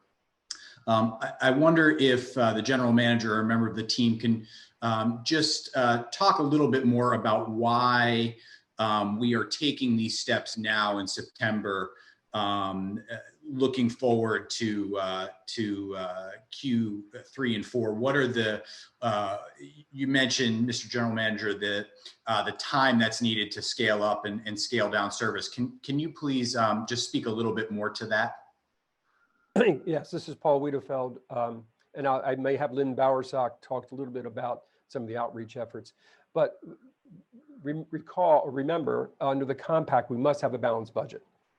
So if we do not start to move now, and this were to be pushed further into the future, if we were trying to solve this then with 4 months or 3 months left in the fiscal year, the cuts that we would have to take would be that much more severe.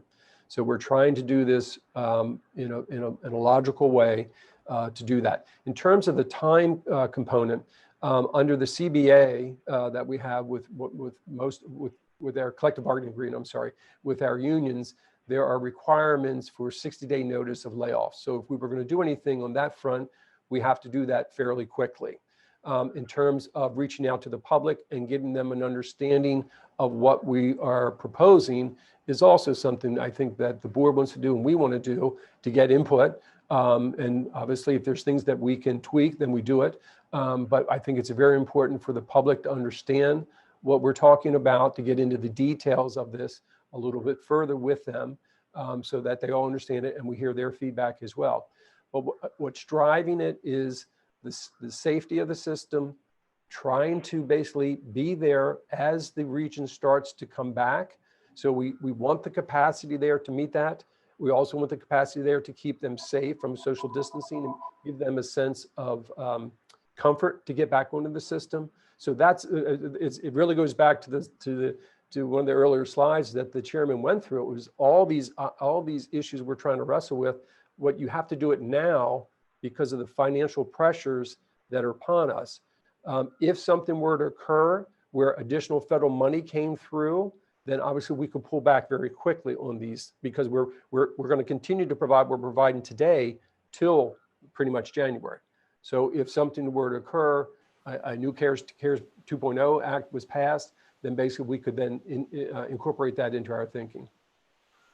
And Ms. Meridian, Lynn Bowersock, Senior Vice President, Customer Service, Communications and Marketing, would just add to what Mr. Wiedefeld said that we do have a compact requirement for public hearing that is prescriptive about certain public notifications, the creation of a docket based on the board's actions, the submission of that docket to the public for comment, the collection of data and feedback from the public and the report of that back to the board before it takes its final action on the matter. And so while we'll do that virtually through hearings and surveys and so forth, given the pandemic, we also do recommend that the board take the time to build that public record so that we understand what the consequences are of these decisions for our riders. Thank you, Lynn and Paul. I think it's particularly important for the public as they consider this to really understand that the implications and that full context that it may seem unusual that we're taking these actions so far in advance, but that there is a method to it. And I have no further questions. I just want to again thank you, Mr. General Manager, and the team thank the public for considering these options as we prevent them. I know that we don't want to be in this circumstance, especially considering where we were just 6 months ago, increasing service and continuing to build the upward trend of ridership, both on bus and rail. These are painful decisions, but we make them in support of the system, in support of what we know ultimately will be building back service and building back our customer base on both bus and rail. Thank you. Thank you. Next, Secretary Slater. Good morning. Thank you so much, Mr. Chair. First, let me just say thank you to the general manager and the whole team. I know this has been a difficult road, and this budget is very complex and very challenging. The situation is very complex and challenging. Just by way of example, in Maryland, our 6-year program is $2.9 billion less than the previous one. By way of comparison, the CTP that resulted in the Great Recession in 2008 and 9 was a little over a third of that, so $1.1 billion. So it's pretty unprecedented at this time. And just to kind of add a little bit to the general manager, and then I have a couple of questions just to kind of think about in the interim. One is these issues are happening across the country. RTP in Denver is currently at about 60% of their service and are having to lay off hundreds of employees. LA Metro is proposing a bus reduction of 20% and a rail reduction of 12%. New York MTA is looking at service cuts of 40% if federal funding is not allocated. Hart in Tampa is looking at a 10% reduction, and RTC in Vegas is looking at reducing its workforce by 15%. It's just challenging, and we're in a bit of a crisis when it comes to this funding across the country to really maintain our transit systems. Some of the questions that I have on the particular proposals, just kind of getting into the details. I certainly understand if you don't have the answers to them today, but some of the things that I'm thinking about as they go forward. First, on the rail side, on the turnbacks themselves, I'd like to understand some of the boarding and lighting data, by station to kind of understand that proposal and who will be impacted by that. On the bus side, I'm thinking about a couple of different things. First, I'd like to get confirmation from you that all of these are essentially temporary service reductions. They're not eliminations of routes, but they're service adjustments associated with the budget situation that we're dealing with. Second, I'd like to understand kind of how much the service change will have on the bus side for the average amount of transfers that might be required for our users, those types of things. And then how we incorporated a few things in developing the scenario. Just a lot of these things are fresh because we were really working hard on these on our Baltimore issues. So I'd just like to understand where they are on the WMATA system is, how will things like access to hospitals and grocery stores and some of these top job centers play into this. And I'd like to understand, and I know all of this was part of our policy considerations in the proposal, but I'd like to understand how the data on our transit dependent customer base, the folks that really, really need us and have no other options, were factored into this scenario. I know one of the things we did in Baltimore was to enhance a lot of the service in some of that core area, and ended up focusing some of our proposed changes on the outskirts of folks that seem to have other options, but prioritize folks that didn't have any options. So I just threw a lot at you, and I apologize, but with that, I'll just kind of take a pause.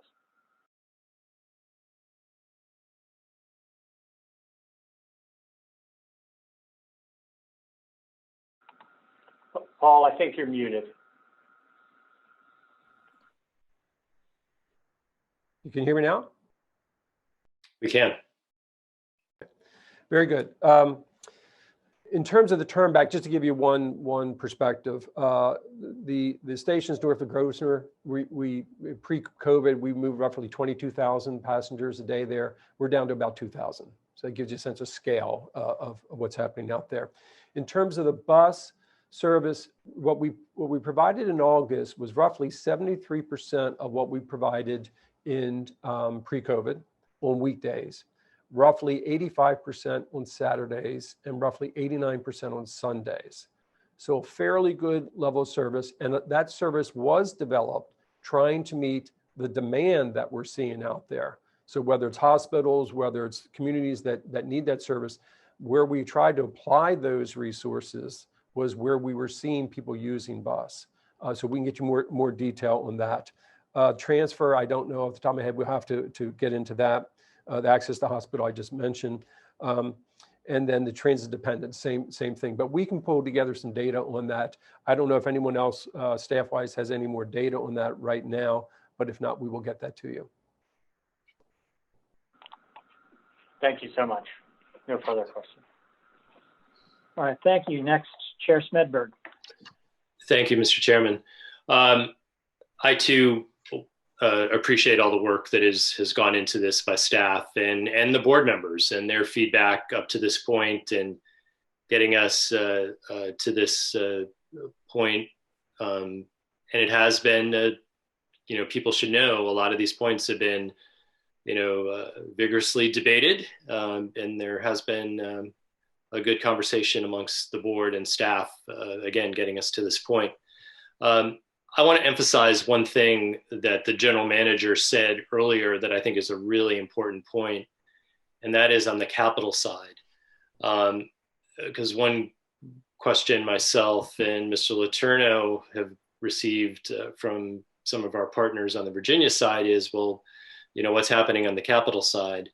But if you, Mr. Wiedefeld, maybe you could go into a little detail on this, just the scope of those projects. Many of them are focused on safety and state of good repair, are tied to specific dollar streams and or grants or PREA funding, dedicated funding. But it was something you said earlier that really struck me. And I was thinking about this the other day, actually, that, we don't want WMATA to go back or turn back the clock when it comes to doing capital projects and state of good repair projects. That, one could argue, is what sort of got us into a little bit of a financial pickle in the first place, and where the authority was when you took over, and many of us joined the board shortly thereafter.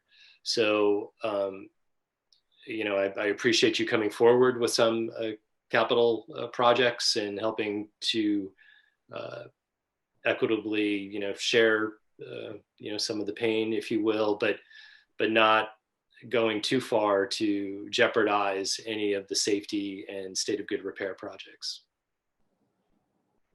Yes, this is Paul Wiedefeld, the GM.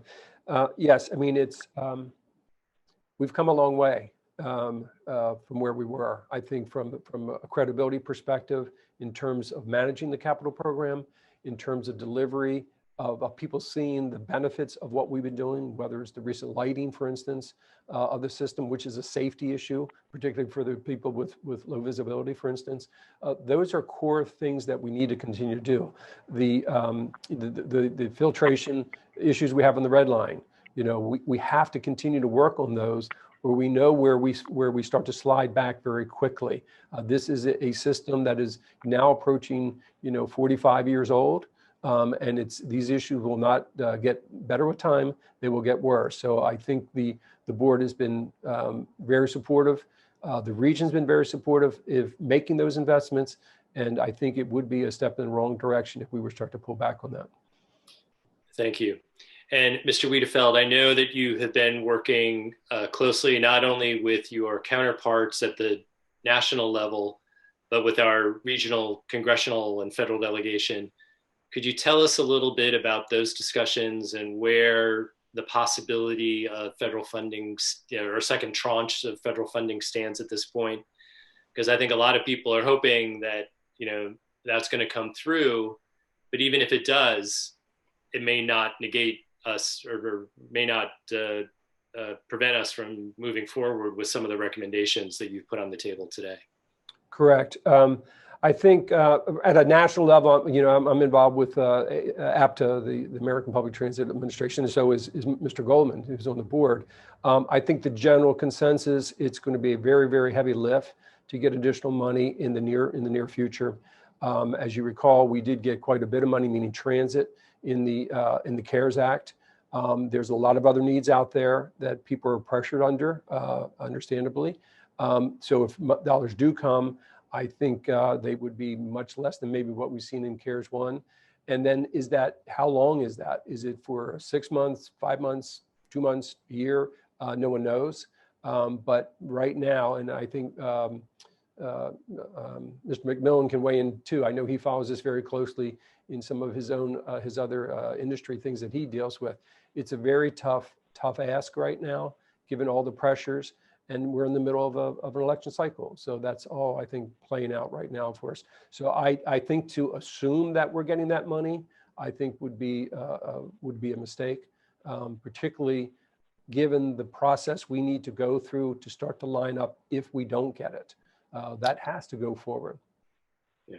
Well, thank you for that. And I agree, you know, our chances are probably less than 50-50 at this point, but you know, I really appreciate, and the board, you know, I think chose to align with you and going in a conservative approach on this. I think that was a good move. Again, I also want to thank you and your team for listening to us and aligning to those 6 principles that we outlined earlier, and trying to be fair and equitable across, you know, the jurisdictions and, you know, rail and bus and other areas. And you know, again, trying to be, you know, as fair, you know, as possible in this process. So thank you. Thank you, Mr. Chair. Thank you, Mr. Svedberg. Next, Mr. Rouse. Thank you, Mr. Chair.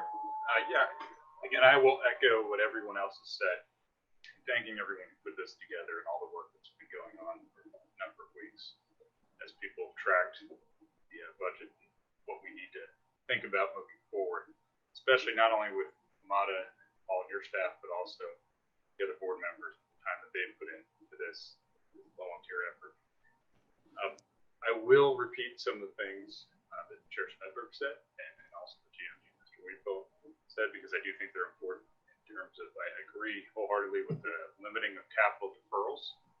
Too many agencies have made this mistake over the years, this one included, in terms of deferring capital investments, and you simply just cannot do that in a capital intensive industry such as this. We know that all too well, and so it's good to see that that is still in front of people's minds. You know, safety and proper maintenance are not areas where you can treat as a liability account, spend from, borrow from. So it's always important to maintain that and stay on top of that, because when you need it, the infrastructure needs to be there, the equipment needs to be working properly.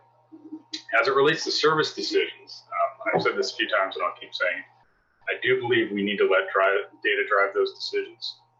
And this data needs to be transparent. We have a lot of ridership that is very engaged and very intelligent. And I think one thing that helps when you're making hard decisions like this, and one thing that probably too many transit agencies do not factor in, is the fact that the public does understand. And if they can see how you're reaching these decisions, they can see where the ridership is, where it isn't, it's a little bit more palatable to understand why you may be making certain cuts in certain areas or having certain service frequencies. So I do think that's something that will be very important moving forward. And I would ask the GM and a lot of staff could help us to try to get there in terms of useful data to monitor and trend.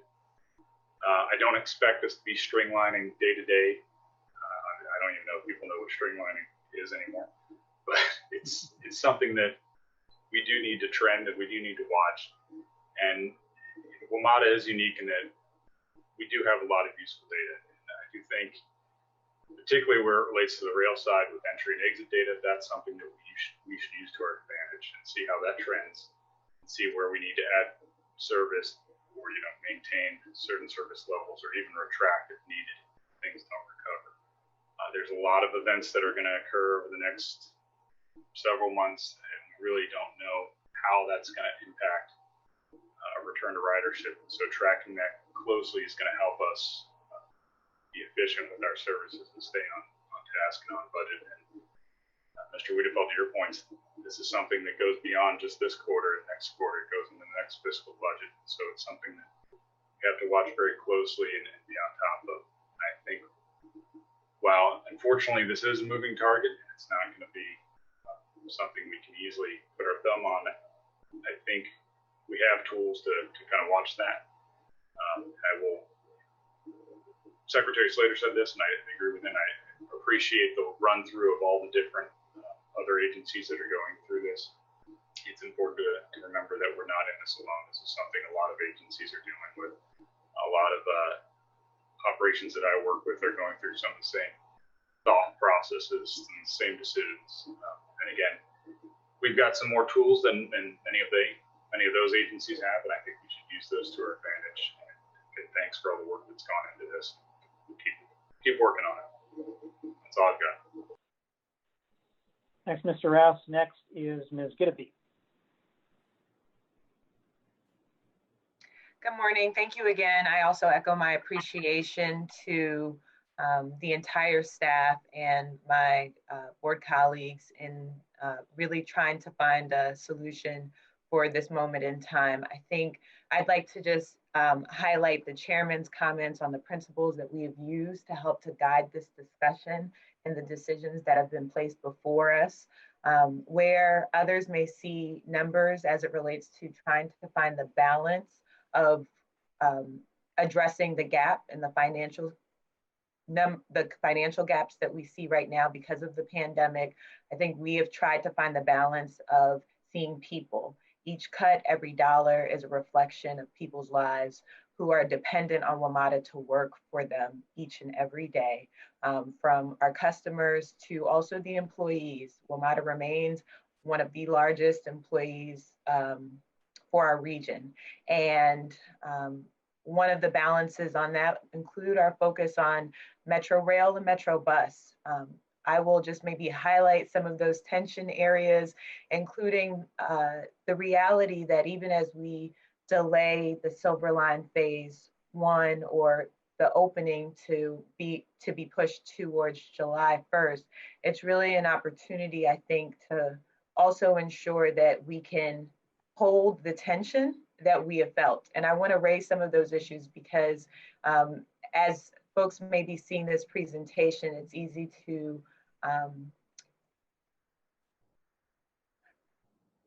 maybe not fully understand the negotiations that have had to happen to ensure that we find the balance of a focus of not just who's here, but also who's coming for the region.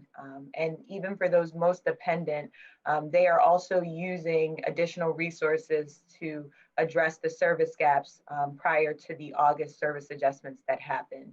And those are our neighbors, those are our WMATA customers who are the essential staff that are ensuring that we survive this pandemic and ensuring that Metro truly is the service provider for many of those folks, our grocery workers. And so I just want to echo my appreciation. I also want to highlight the reality that this will be a public discussion for the coming weeks. We want to hear from you. We've had some strong discussions as to the trade-offs and some of the things that we've laid out, and we also recognize the gap that we have to fill. So we look forward to hearing from you in the virtual discussions that will happen in the coming weeks, in addition to working with the regional leadership teams and ensuring that we fully understand how these decisions will impact all of us through the new year. So thank you again to the staff for all their work on this. No questions at this time. Great, thank you. Next is Mr. Goldman. Thank you, Mr. Chairman. I would like really to spend my time exploring two issues. I'd first like to just bring up the slide on ridership data. That's slide, I believe, 11. Try and get a better sense of that for riders and public at large and why we're doing this. And then I want to talk about the red line turnbacks, which is the issue near and dear to me and residents of Montgomery County in this proposal and causes the most concern. As I look at this slide on ridership at the very end. I'm trying to eyeball it, and the general managers talked in terms of reductions in percentages in ridership levels from pre-COVID days. But I think it would help the public and riders if we can put some numbers on this. And as I eyeball it, it looks to me like the blue line of current Metro Rail ridership is around 55,000 per day, and the Metro Bus line is about 140,000 a day. I wonder if the general manager can confirm that or can provide the exact numbers of what the current numbers are in terms of ridership, and how those current levels compare with where the ridership was on the left side of the slide, where it was in March of this year before the pandemic began. This is Paul Wiedefeld, General Manager. Joe Leader, do you have those numbers off the top of your head? Sure, I do. This is Joe Leader, Chief Operating Officer. Right now, we're averaging on a weekday about 77,000 to 80,000 on rail, and we're averaging about 170,000 on bus on a weekday. And then how would that compare to pre-COVID? Pre-COVID, we were getting up to about 100. Sorry, on bus, we were averaging about 350,000 pre-COVID, and on rail, we were averaging about 650,000 on a weekday. Thank you. So I think that helps, hopefully, the riders and the public understand why there's much fewer people riding the rails and riding the buses than at the beginning of the pre-COVID experience, and why these cuts that are necessary, are not really going to really significantly affect the availability of space on buses and space on rail for riders. So having said that, I do want to turn now to the issue of the red line turnbacks. And I guess the focus of that would be slide 26, with Mr. Leader used to talk about these changes. And I just want to repeat what the Secretary asked for. And I think what we're looking for is the current COVID experience ridership data on red line stations, and not comparison what it was before in March and what it is now. We all know that that's down by this, 85% than it was. But I think the issue here really is one of trying to find whether there's a ridership justification for half as much service being provided to riders north of Grosvenor on the west side of the red line and north of Silver Spring on the east side of the red line than riders on the rest of the red line segment in the county and in DC. And I think that data is necessary to explore and really justify, if we're going to do this, whether there should be a restoration of the turnbacks on the red line. This is something that was near and dear to me, and people in Montgomery County, riders and government, fought for a number of years. And the west side of the rider, the turnbacks ended 2 years ago, and last year they ended on the east side, and the public has responded to that with more ridership and increased use of those stations than was the case. And so a restoration of those turnbacks would be a very bitter pill for residents in the county who use those stations. And it would be as pointed out, in fact, I should note the earlier presentation by Ms. Albert that her staff recommendation not to provide additional parking spots at Grosvenor is based on the fact that those turnbacks are in existence, would not be in existence, and that all service points on the red line would receive the same level of service. I would also note that the red line really is the only line that gets these turnbacks in the system being proposed. And no one is suggesting turnbacks on the silver line so that there's less service beyond, say, Tyson's Corner, where there's clearly less ridership than at Tyson's and points east of that. So to signal out the red line for these changes, I think is very tough to justify. And I think it's legitimate to put it out there for public comment and put it on the docket and let people comment on this issue of restoration of turnbacks on the red line.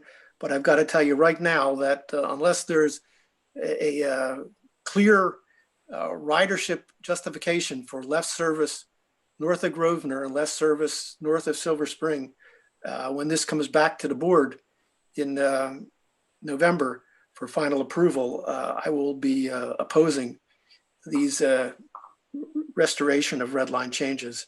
And I'll be opposing them really for two broad reasons besides the service issues. One is that they're not needed.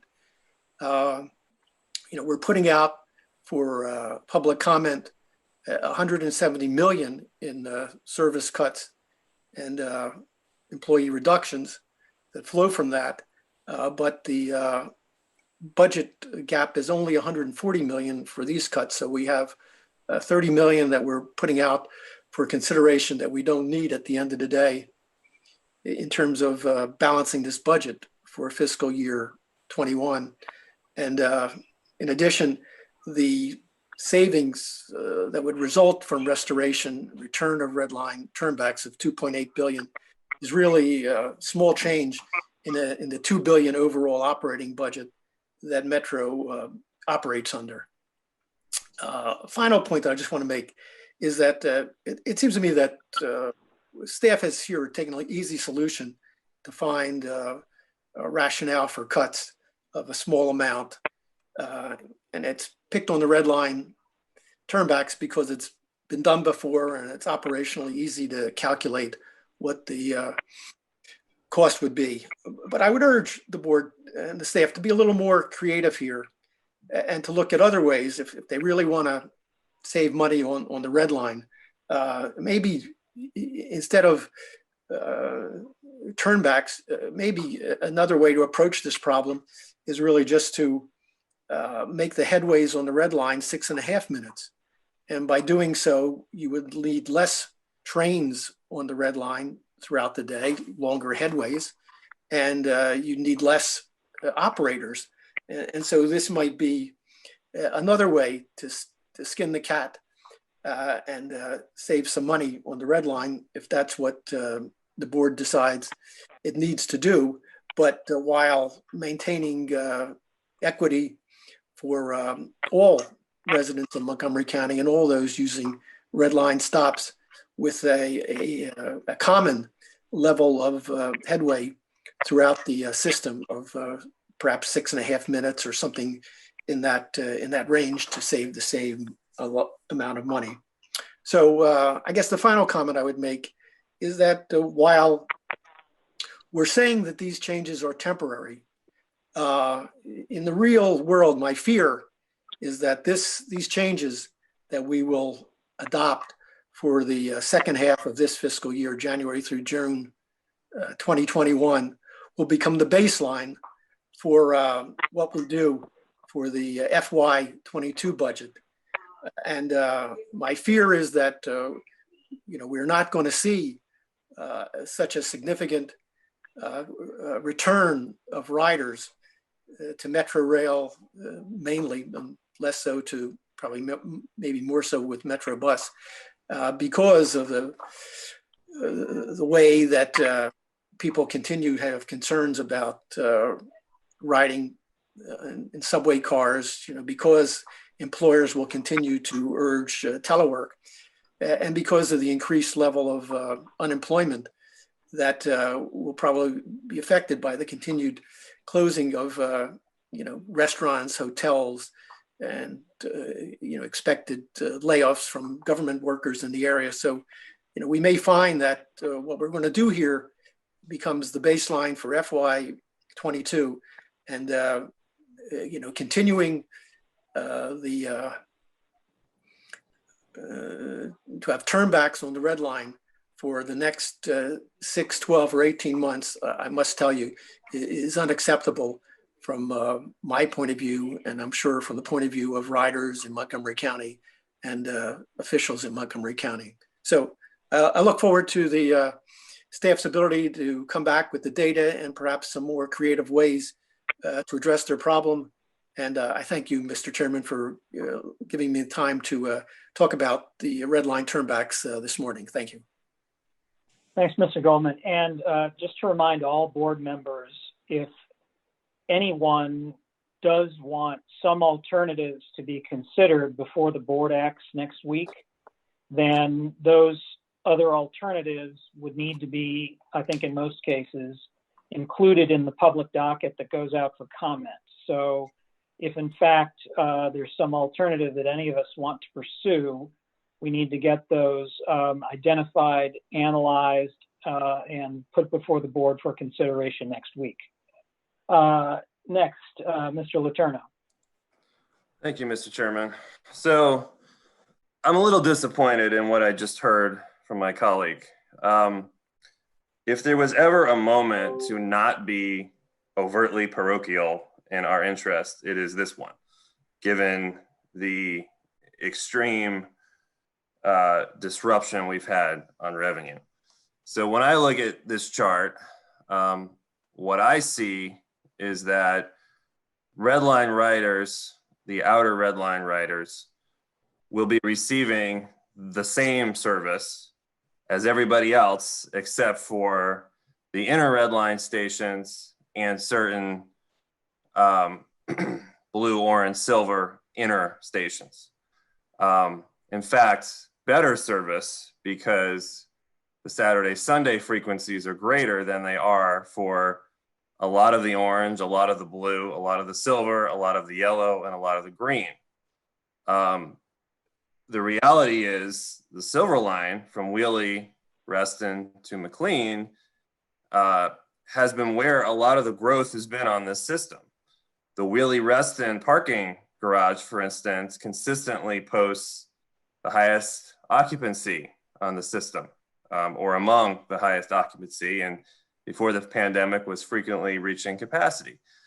Not only that, as there is economic growth in this region, which has gotten obviously waylaid recently, but a lot of it was occurring in this corridor. And on almost a monthly basis, more and more companies have been moving in and more riders have been added. I'm not saying that to say that I oppose a service reduction in that area. I'm only saying that to say that the objective here should be to right-size service for demand, whatever those numbers are, wherever they are. And so I do agree with Mr. Goldman in that we need to see these numbers and we need the public to understand what the actual ridership is at these stations. But that should be the factor. That should be what drives our decision-making on this. I think the positive here is, despite all of these cuts that we have to make, we're still providing pretty reasonable levels of service on rail. I mean, there's nothing here that's, honestly, I was expecting worse numbers in terms of frequencies when we started talking about the level of cuts we would need. And on the bus side, we're still providing between 80 and 90% of the service. And that's with having to solve for a $200 million plus issue. So I think, staff deserves credit for that. And obviously we do have a little wiggle room in the docket. I do want to hear from jurisdictions on very specific issues as it relates to certain routes. Are there certain factors with rail service we aren't considering, and so on. But the reality is everyone's going to have to see some reductions, and it does have to be equitable. And all of our riders are important. And that includes those in Virginia that get on the Silver Line just as much as it does those in Maryland that use the Red Line. And so we should approach it with that framework.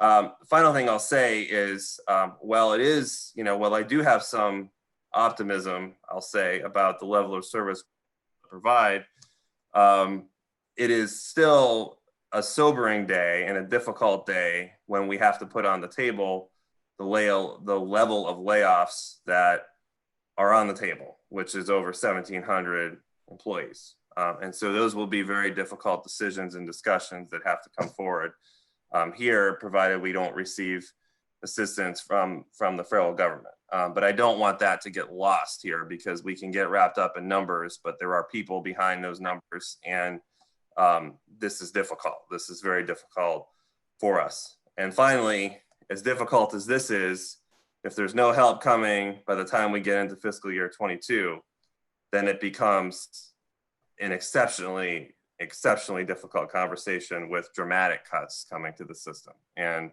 that is really sobering. So I appreciate everyone's work, appreciate the continued conversations, and the fact that we will go out and receive public input, and we'll make the best decisions that we can. All right, thank you, Mr. Letourneau. So with that, we will wrap up discussion on this item. I would ask the board corporate secretary to administer a roll call vote on the public docket, getting this out for public comment so that we can make final budget decisions later in the fall. Thank you. Chair McMillan. Aye. Vice Chair Meridian. Aye. Director Slater. Aye. And Director Smedberg. Aye. Mr. Chair, the motion passes. Thank you. Thank you. To get to the public process as quickly as possible, the board will be holding a special board meeting next Wednesday, September 16th, to consider final approval of this item. With no further business to come before the committee, we'll stand adjourned. And I believe Chairman Smedberg wanted to take a brief break before turning to Mr. Goldman and the Safety and Operations Committee. Yeah, thank you, Mr. Chair. Ms. Ellison, I think we'll just take a 3-4 minute break in between here. Okay, we can do that. Thank you. All right.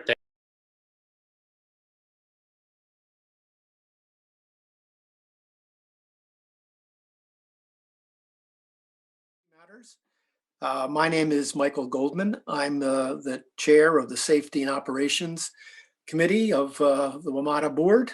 Thank you for joining us this morning for today's Safety and Operations Committee meeting. Our first two administrative matters are approval of the agenda and approval of minutes. So we have today's agenda before us. If there are no objections, I'd like to move to approve the agenda as presented.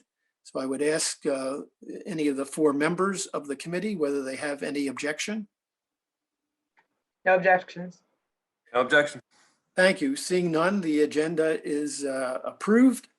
And just as a preliminary matter, I just want to make sure that Member Horner has joined the meeting as the member on this committee, replacing Mr. Devon, who was on the previous Finance Committee meeting. I'm here. You're here. Thank you. We also have the issue of minutes from our last meeting before us for approval.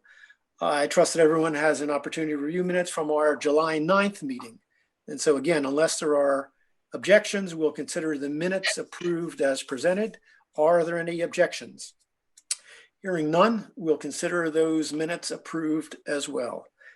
Thank you. We have one big item on today's agenda, a review of the plan to improve and transform the culture of Metro's Rail Operations Control Center.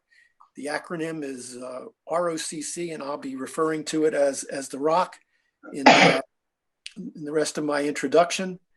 And we'll be looking at both short-term, medium, and long-term objectives in terms of that transformational effort.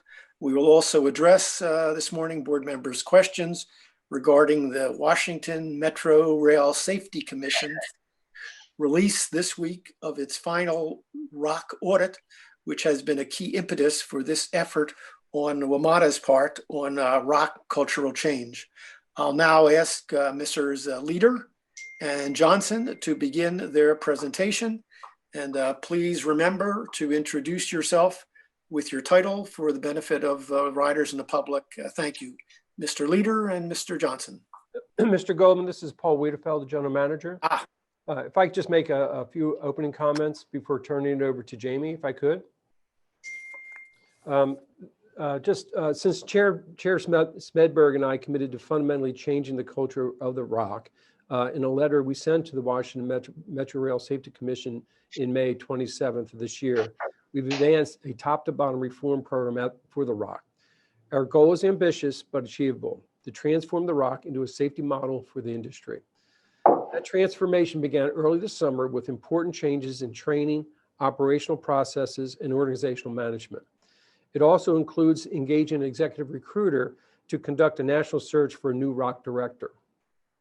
While ensuring the continuing the rail operations of the region during this public health crisis, Metro established a team that leverages board member expertise and senior management with weekly cadence meetings at the ROC itself.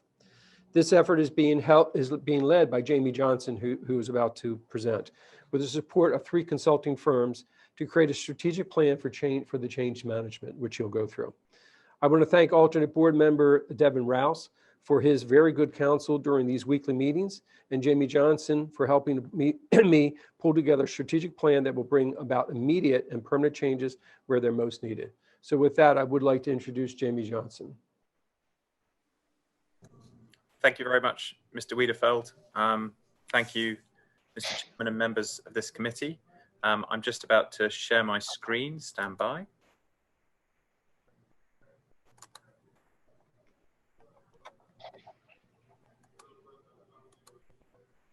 And can you confirm that you can see my screen? Yes, Jamie, that looks fine. Please continue. Thank you, Mr. Chairman. So my name is Jamie Johnson. As Mr. Wiedefeld said, I'm Director of Change Management for the ROCC, the Rail Operations Control Centre, and I have been in post since the 7th of July. Since I've started, really work has been driven on this task by weekly meetings led by the General Manager.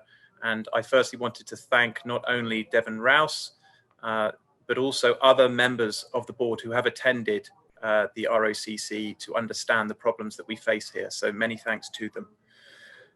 The immediate focus has been extensive engagement with the 100 ROCC managers and staff to build relationships and listen and understand the problems. That has been my initial focus.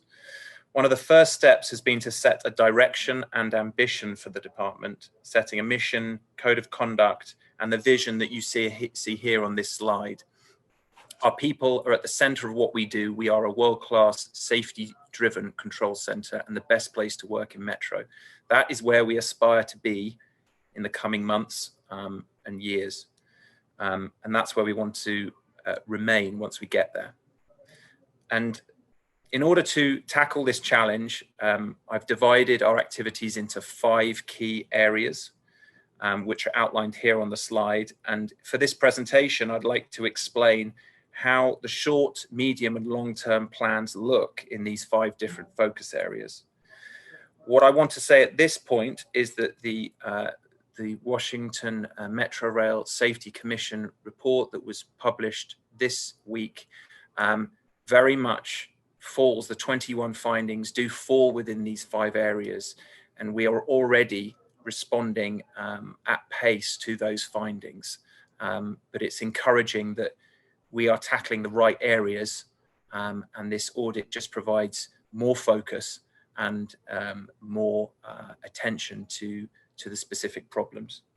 So I've defined the short term to mean by the end of this calendar year, medium term 2021, and the long term 2022. So that's how I'm going to explain things. So the first focus area is leadership and performance. And just to familiarize you with a slide here, on the left is where we want to be, and on the right is what will happen to get there. First, in this area of leadership and performance, which is vital, we need to better equip and empower our leaders to lead. So everyone in the room knows what excellence looks like and works together to achieve it. In the short term, we're creating the building blocks, the mission, vision, as you've already seen, the code of conduct, performance metrics that focus on safety and putting our people first, and supporting staff to institute a welfare program. So staff feel empowered and supported to be the best they can be. In the medium term, those building blocks that we're establishing now will be the common language to get the ROCC staff on the same page, so we can perform a core control center function of providing a common operating picture inside and outside the room and professionalize ROCC team communications. And then in the long term, that highly effective communication will lead to a culture of trust and empowered leaders solving problems proactively, supported staff, and continuous improvement. So that was the first focus area of 5. This is the second, roles and accountability. So I'll explain the problem. We need to improve how the lines of accountability are drawn and how decisions are made in the ROCC. I see roles and responsibilities currently as multiple overlapping Venn diagrams rather than a jigsaw with clear lines of delineation. That's probably the best way to describe it. Currently, the rapid organizational assessment of how the room works and how it's structured is already underway. We will answer the questions: is the ROCC structured in the best way possible, like other high functioning control rooms? And if not, what needs to be changed? In 2021, the medium term, the task is to implement that assessment's recommendations to what I'm calling reset the room. And then in 2022, we'll have instituted those changes, and it's time to hone and refine the operating practices around clearly defined functions, lines of authority, accountability, and to ensure smooth and consistent operations. So moving to focus area 3, which is crucial. We know a command and control center should be a system of consistently followed procedures and practices. It's a very predictable environment to work in. We must convert the ROCC into a culture that believes, invests, and doesn't question process, and not tradition, and rather than rely on traditions and personalities. And I'm calling this process culture. Immediately now, we are building the foundations by reviewing and improving and reorganizing the policies, procedures, and other documentation that currently exists in the ROCC. In the next phase, we'll have in place industry standard checklists or any other appropriate tool we need for all procedures to be followed correctly. And then by the end, in the longer term, we'll have educated, coached, and reinforced a new doctrine and approach to business in the ROCC that means all activities, behaviors, and decisions are underpinned by a belief and a commitment to process and procedure. There's also the importance here is setting the right culture so it's fair, transparent, and there's a belief in the procedure and a willingness to correct it. The fourth area is talent and staffing.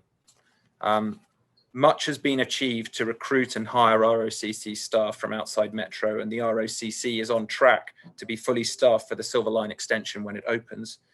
But there are opportunities to make recruitment more resilient and effective, and which most importantly links to the urgent need to retain people that the ROCC hires.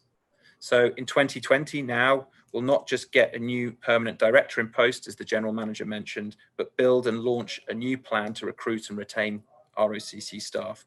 We'll consider recruitment activities, employment packages, career progression, and are already working closely with the local 2 union, who represents all those represented staff in the ROCC, to make the improvements necessary to have an impact. In the medium term, 2021, with simple improvements implemented, we'll be working through the more complex changes in packages and conditions, which can be challenging with the administrative challenges and possible negotiations that are required, but we don't quite know the detail of that yet. By 2022, because of retention changes and all the work in the other 4 focus areas, we should be seeing the ROCC with a reputation of being the best place to work in Metro, and people will be queuing up to join, rather than at the moment we're losing people at a rate we're not comfortable with.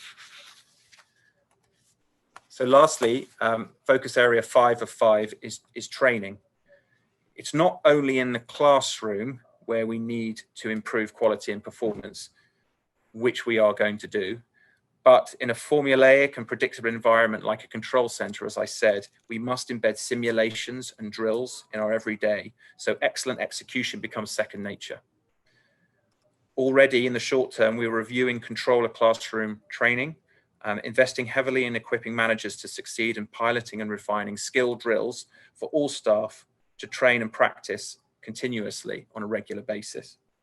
In the medium term, skill drills will have been embedded as part of the everyday in the ROCC, and we will not only fully implement the recommendations to improve controller training, but also institute standardized classroom training for all roles in the ROCC, including maintenance and rail information. In the longer term, we'll be refining and reinforcing and improving the structure that's been established in earlier phases so staff feel and act with confidence and competence as the highly specialized individuals that we know need to be in that room. So this slide, we have one more slide after this, but this slide is really focused on explaining the complexity of the challenge and to reassure and present how this is a coordinated approach. We have 3 sets of activities going on here to make the ROCC what we want it to be. The first is operational activities that need to go ahead anyway to improve the way we do business. Then there is the cultural activities to improve how we behave and our standards and expectations. And then lastly, there are corrective actions which we're taking in response to existing findings against us and also the ones that have been presented to us this week by the Washington Metro Rail Safety Commission. And this slide is a snapshot of the integrated and carefully sequenced approach. We recognize that culture change won't happen overnight, but we are moving forward aggressively, really, to make progress. We are not resting on our laurels here. We know there are significant challenges to address. And this gives you a sense of, down the left-hand side, those different areas of focus that I've described in this presentation, the projects that we're executing now, and then the timelines that are down the right-hand side. So in closing, I just wanted to give the board and members of the public a sense of where we're at with recent activities, just to highlights and important areas of focus. So the first, as the general manager referenced, is the audit that was published this week. We have a 45-day deadline to respond to the 21 findings. I'm already working closely with various teams across Metro to present our responses, and more than that, get moving with actually executing on those. Of particular attention to the board was a corrective action plan that was presented back to the Washington Metro Rail Safety Commission on how we restore third rail power, which is obviously a high risk procedure that we are making significant improvements on. And by the end of this month, a third party will be conducting an oversight function in the ROCC to support us with that.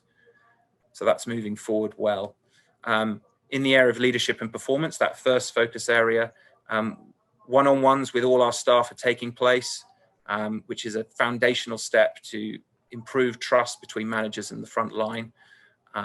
We have metrics for the first time focused very much on safety and putting people first, as well as service, which is up there as well.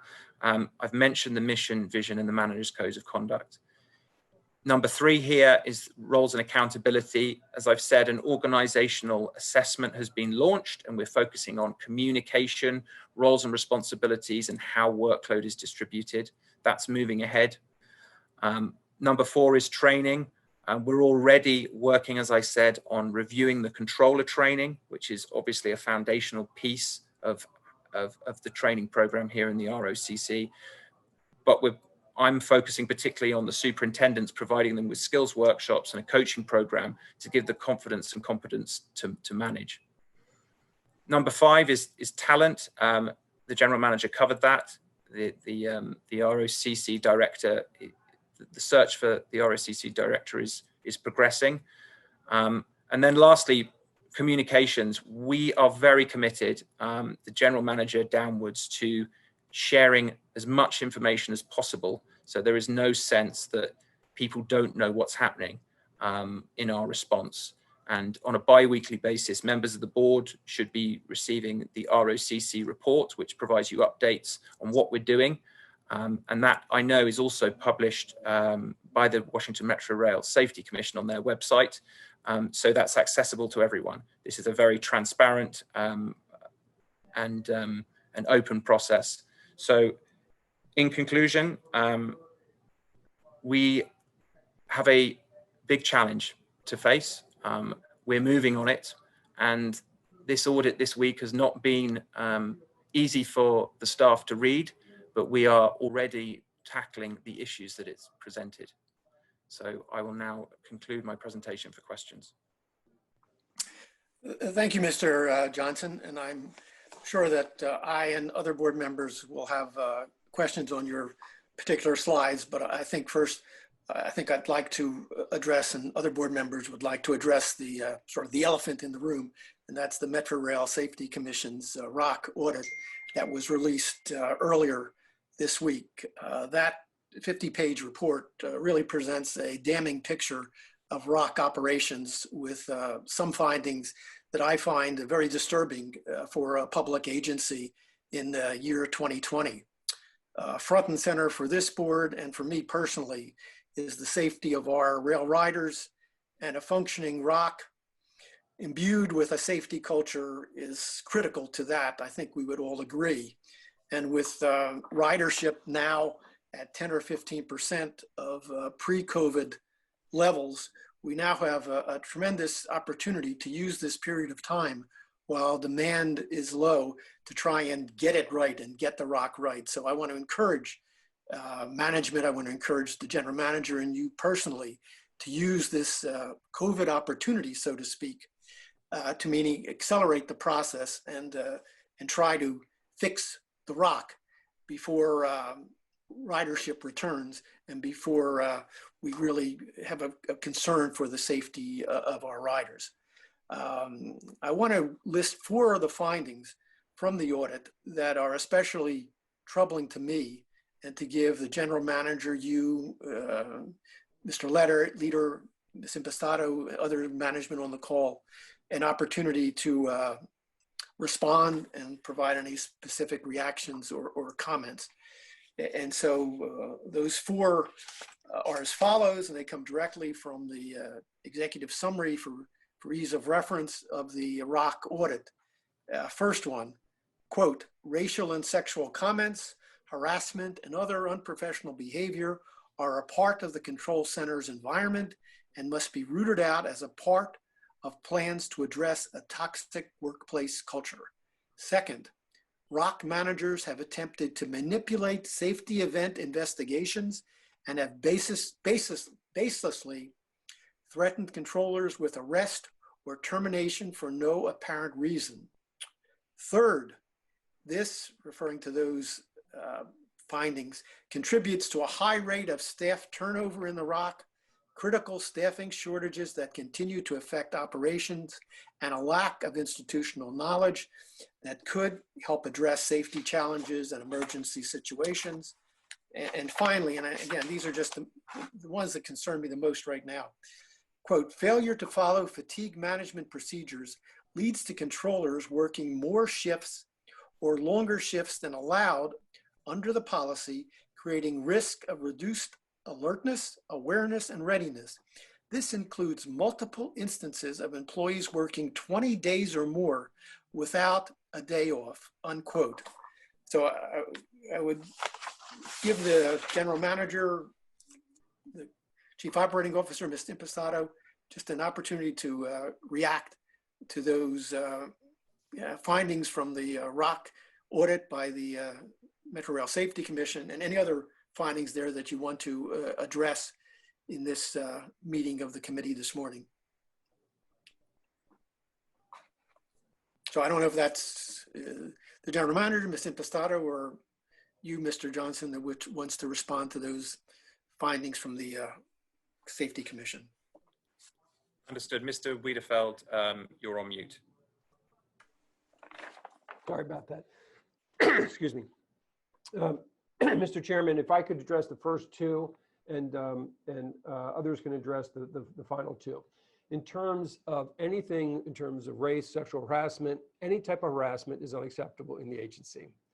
And clearly, if directions were given not to be as open and transparent, and anything that the Safety Commission is looking at is unacceptable as well. But we are going to find out what happened there first before we take any action on those. We want to get to the root of it. That's why we brought in this outside contractor to do that. And once we know what we have on there, we will address it based on those facts. I don't have specifics yet to react to, and that as soon as we have that, we will do that. So those two are unacceptable, and it will be dealt with once it's defined. The other two, in terms of turnover, I don't know if Joe or Teresa want to talk a little bit about that, or Jamie, if you've learned anything sort of in the history of what occurs there, and then also on the last one as well that the chairman raised. Sure, Paul, I'll address. Joe, before you go into that, I just want to say on behalf of the board and myself personally, that if anyone is a ROC employee who has been the victim of sexual or racial harassment by anyone in the ROC and management, please come forward. If you have concerns about who you're presenting that to, you can send your report directly to our Inspector General, who I understand has already received some complaints from ROC employees about racial and sexual harassment. And so I would encourage anyone to come forward and provide that information to our Inspector General so we can get to the bottom of this and address these issues and root them out from top to bottom from the operation of the ROC. Thank you. I'm sorry, Joe, please continue. Mr. Chairman, this is Paul Wiedefeld again. I would echo that sentiment exactly. If anyone has any issues, they should bring it either through the Office of Fair Practice, through the OIG, anywhere they want to go. It has to be raised so that we can address it. Okay, if I could address the third finding that you mentioned about, I guess, the ROC being a revolving door. Back around 2012, there was or even probably a little bit sooner, there was, I guess the ROC was about 30 years old at the time. There was a large exodus of people that were retiring out of the ROC, because once you got inside the ROC, you stayed in the ROC for the most part. I think the agency back then failed to really think about how to put together a succession plan to keep the ROC staffed fully at all times and make it a, as Jamie mentioned, it is a young ROC right now. I think the average service years inside the ROC for a controller is a little bit over 2.5 years, which is a little unusual for a ROC that's been established for this long. Normally, you would probably see more tenured people inside the ROC. I think part of the issue there is we never really set up, although there are people that work inside the ROC that have been promoted from within inside Metro. The majority of people in the last couple of years have come off the street. That's one issue that kind of has hurt us when it comes to retaining people.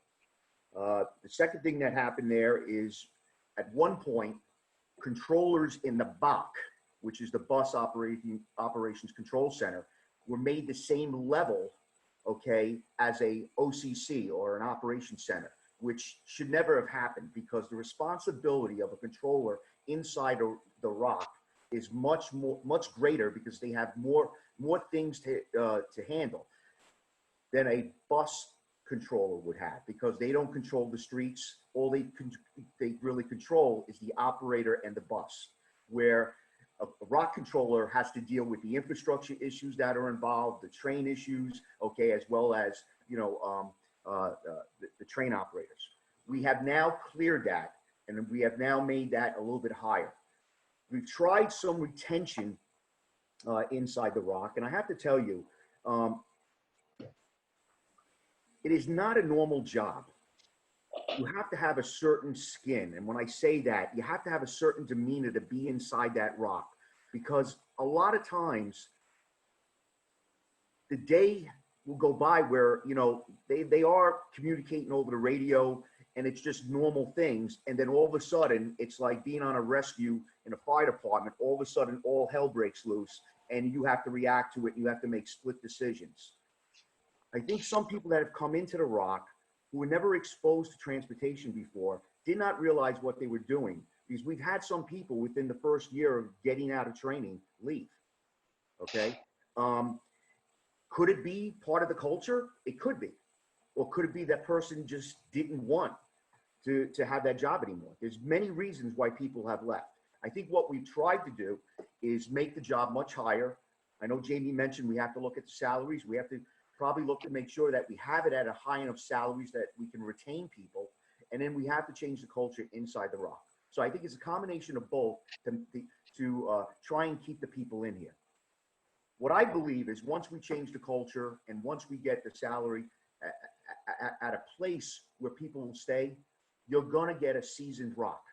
Then it's going to be our job as managers to make sure that we have a workforce behind it that could come in as people leave, you know, whether they retire or they decide to get a promotion, you know, outside the Rock and go. And that's some of the things that we need to work on and put in place that haven't existed before inside the Rock. On the fourth issue, I know Teresa will probably jump in. I know you talked about fatigue, okay? I want to let you know that when Pat was back here, we tried to pass a fatigue policy for the agency. Local 689 took us to arbitration and we lost. We are currently right now working on trying to get a fatigue policy passed that's got to be approved by all the unions. So right now we have to follow the CBA.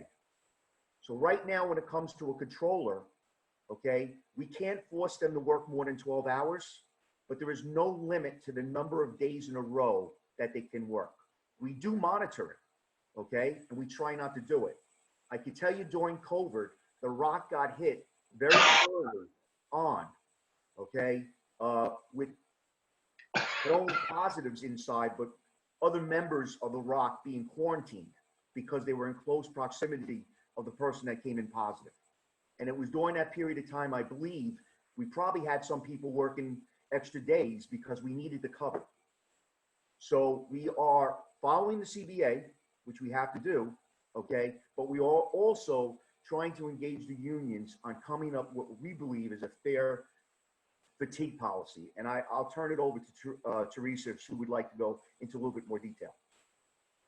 Thank you, Mr. Leader. As far as the fatigue situation that was outlined in the audit, it's utterly unacceptable that our employees were working that number of successive days.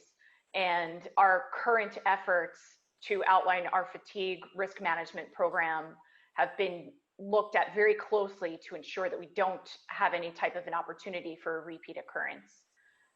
We are monitoring schedules in the Rock now to ensure that we don't have the possibility of schedule-induced fatigue for our controllers.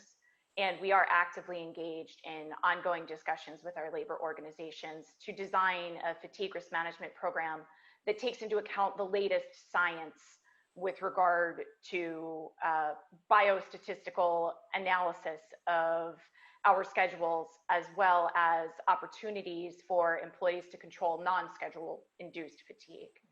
We are working actively on this. We do have a corrective action plan that is currently in process with the WMSC regarding our fatigue risk management program. We will be complying with the commitments we've made with that corrective action plan, and we'll be submitting a revised fatigue risk management program to the WMSC in the coming months. Is our problem with fatigue management and people working 20 days straight that we don't have enough controllers currently? I think the audit points out that we currently now have about 29 or 30 controllers on staff. Is that part of the problem? Not enough controllers?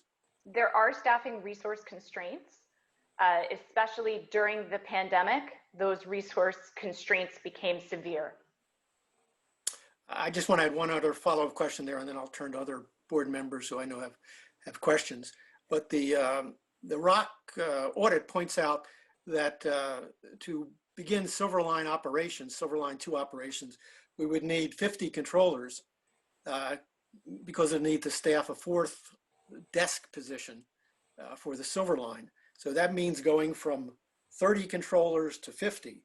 And I want to understand whether we have 20 trainees in training at this point, so that by June of next year, we will have the 50 controllers that we apparently will need to begin a safe operation on Silver Line Phase 2, or if that's in jeopardy at this point as well because of the lack of trained controllers? If I could just answer that, this is Joe Leader, Chief Operating Officer. Yes, we have two different classes that are on board right now. We have one group that is performing their on-the-job training, which is the very end of their training. Once they have performed their on-the-job training, they will go back into the classroom setting to be certified. The second group is currently going through their training, their initial training, which is about 9 months. So they are on board. We actually need 47 to be comfortable, 47, and we do have them on board right now. And as long as everybody stays, we will be in good shape. So we need all the trainees to complete their courses and to stay as trained employees, trained controllers, in order to meet that 47 controller objective by June of next year. Is that correct? Correct, and we will have them on board before June. Thank you. Thanks. Mr. Horner. Thank you, Mr. Chairman. First, I want to compliment David Mayer and Sharmila Samarasinghe for their report. I appreciate their candor and entirely understand the report's tone of indignation. Many will understand that the report not only performs a public service, but is a commendable act of conviction that safety must come first, regardless of impacts on messaging, narratives, or even stakeholders. We should not overlook the fact that the problems of the ROC derive in part from how WMATA is organized, meaning the region's work on governance is not finished. The fact that many of the problems identified in the report have persisted for a decade suggests to me that management and the board actually don't possess the tools needed to address fundamental problems in a timely manner. The jurisdiction should consider unflinchingly, for the sake of public safety, why that is the case. Those responsible today for the architecture of the compact should consider the subject. I intend to issue a proposal for the reorganization of WMATA myself in due course to get the ball rolling. I'd also like to make a comment directly to the team, to management. I urge you to take radical action to fix the ROC, such as you took when you closed down the rail system in 2016 to assure public safety. The situations then and now are not dissimilar. The WMSC report states that, quote, the serious safety concerns, unquote, identified in the report, quote, create a variety of safety risks for everyone who depends on Metro Rail, unquote. You might consider a partial or total stand down of the system while the ROC is reconstituted on an expedited basis. And I should note, as Mr. Goldman did, that the impact of that action would be relatively small, since levels of rail ridership are already historically low and reductions in service are being considered as a response to the authority's fiscal distress in any case. I appreciate that the plan to reform the ROC just presented attempts to work within constraints imposed by the compact and agreements to which the authority is a party. But I urge you to go further regardless and let the chips fall.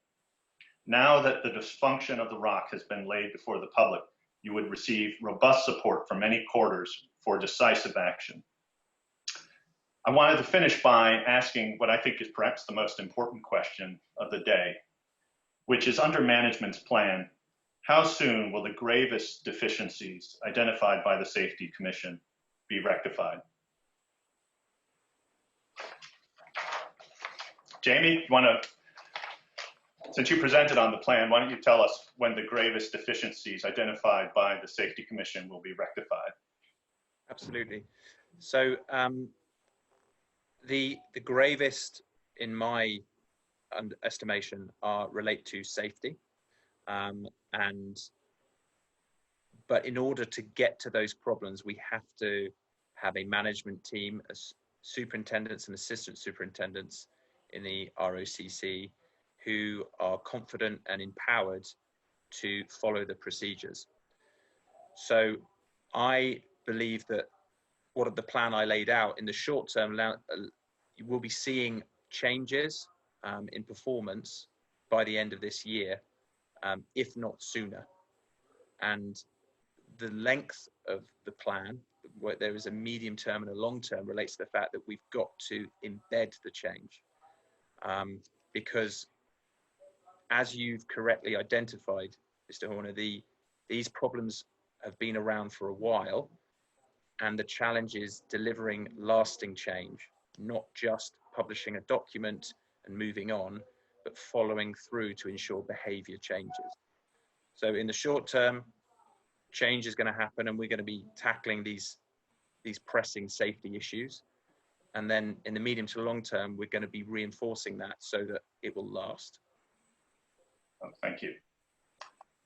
I have another question, and it's my final question, Mr. Chair, and then I'll does the management team feel that it has enough control to effect a correction to these problems?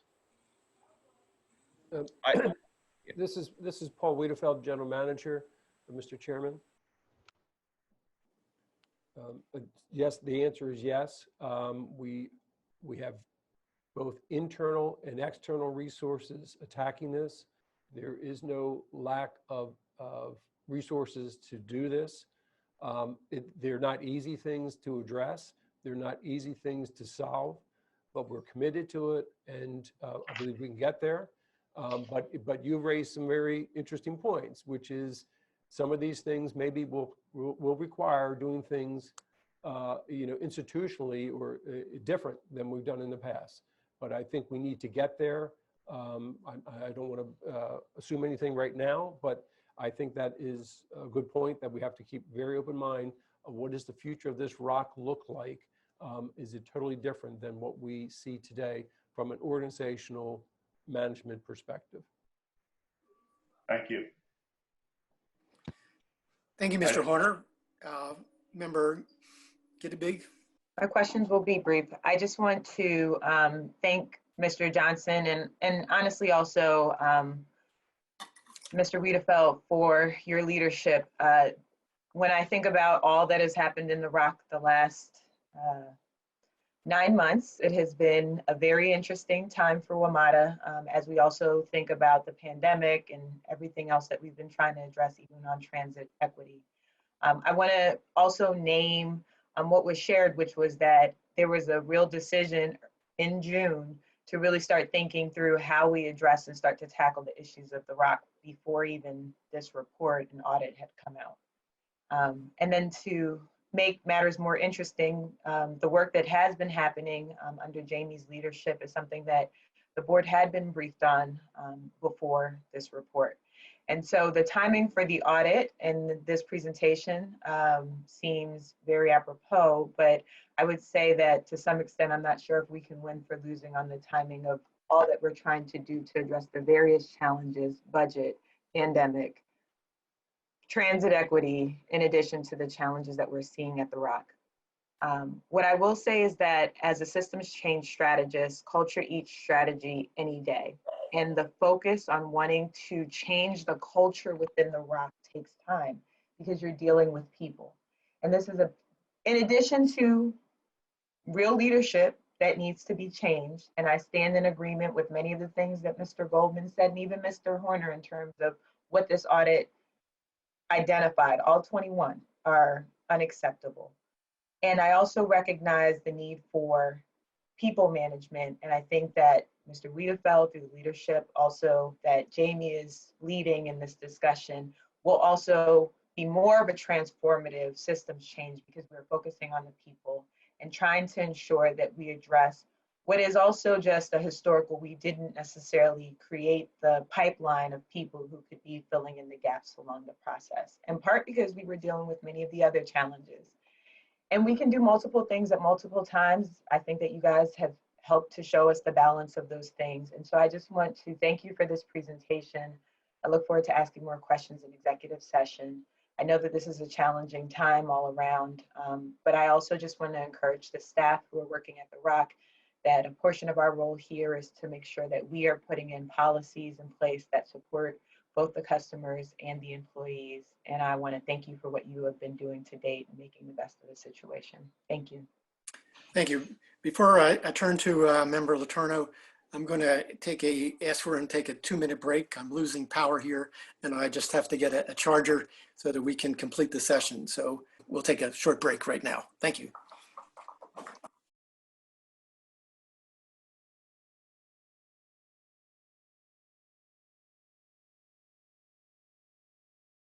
Thank you. This is Michael Goldman again, Chair of the Metro Safety and Operations Committee. We were on a short break because yours truly, the chair, needed to get new power for his platform, and because we had a breakdown in communications with the live feed to our listeners in the public domain. We understand that that has now been restored, and so we are resuming the meeting of the Safety and Operations Committee, which deals with the proposals to reestablish and achieve some cultural change in the ROC. So I'll now turn to my colleague, Mr. Letourneau from Virginia, the new final member of the Safety and Operations Committee, for his comments and questions, and then we'll turn to other members of the board who may have questions and comments on this issue. Matt, go forward. Thank you, Michael. And I apologize to everybody out there that was watching and had the stream interrupted. Trust us, it's not on purpose. Our staff rely on this stream as well. We want them to be watching the meeting, but hopefully we have that addressed. A lot of what I would say has already been said, and I want to thank Chairman Goldman in particular for his remarks at the onset on behalf of the board. I would certainly echo those and speak directly to the ROC employees, which is this is an opportunity for change. This is an opportunity to speak up about things that need to be spoken up about. We are listening. Many in the region are listening. And so on the flip side of that, we need you to be part of the change, both at the management and at the controller level and everyone else that works there. So for the good of all of us, please help us one way or the other improve this situation. And obviously there were things in the Inspector General's report that we knew about and that the board had been discussing throughout the course of the summer. There have been many steps taken by management already to address some of these things, but there were also some things that were new to us, and some of them were shocking. And I agree with the general manager in that we have to verify the accuracy of some of those things because they are very, very serious allegations. And at the moment, they're entirely anonymous ones. But they're things that are very, very serious. And if accurate, will require further action, personnel and otherwise. So please know the board is taking this very, very seriously. This is an existential problem for us, given the rail system and the fact that this center needs to be operating as well as it can be. I did visit the ROC earlier this summer, as did several of my colleagues. So we are attempting to be as hands-on as possible, but there are big issues here. I think, I'm encouraged by Jamie's efforts and the efforts to bring in a fresh voice to really be looking solely at the reform and the change side of this. That's not part of the normal ROC structure. And certainly he's somebody that has had success doing that in other situations elsewhere. So I think we have good people working on this. So in any event, I won't belabor the point, but we've read these things. We know management's responding. I think Horner's points, there may be some larger issues that we have to look at that are just structural and what management can do. Certainly, I was aware of some of the issues with putting in place a fatigue policy, and that is very frustrating. And I would hope that both our labor partners as well as management can continue to work together on that, because that is for the good of all the workers and labor as well as management, but more importantly for the safety and the riding public. So that's something we have to make progress on and get in place as fast as we can. So I'll leave it at that, but I appreciate this conversation here in open session, and it's one that the board will continue to have and put as many resources as we possibly can as a board into trying to correct. You're on mute, Michael. I'm on mute. Or you were? No. Okay, you're back. I was saying, I was asking Secretary Slater, the next member of the board, to address these questions, whether it has any questions or comments on this matter. Thank you, Chairman Goldman. I'll just kind of offer a few thoughts. I think a number of my colleagues here on the board have raised some really important issues, and certainly we all put this on the top of our priority list. I would just take a moment and thank Jamie for the work that he's doing. It's not an easy job, and I thank you for taking it on, and the general manager as well. But I'll just offer that from my experience, this is all about culture, accountability, and leadership. And we have to continue to focus on those issues and bringing the right people there to focus on the right culture. And I think there are a number of really high functioning operational facilities in a lot of industries right now that I would encourage you to look at as well and learn some of the lessons from them. If I can be of any assistance to you or really to anyone, as my colleagues have said, about things that you want to talk about in the ROC, I am here as a resource for you as well. So with that, I'll just say thank you. Thank you. Mr. McMillan. Thanks, Mr. Goldman. I think my board colleagues have stated the most salient points just for the benefit of management to make it unanimous that we all share concerns about the facts and allegations that are out there, and will continue to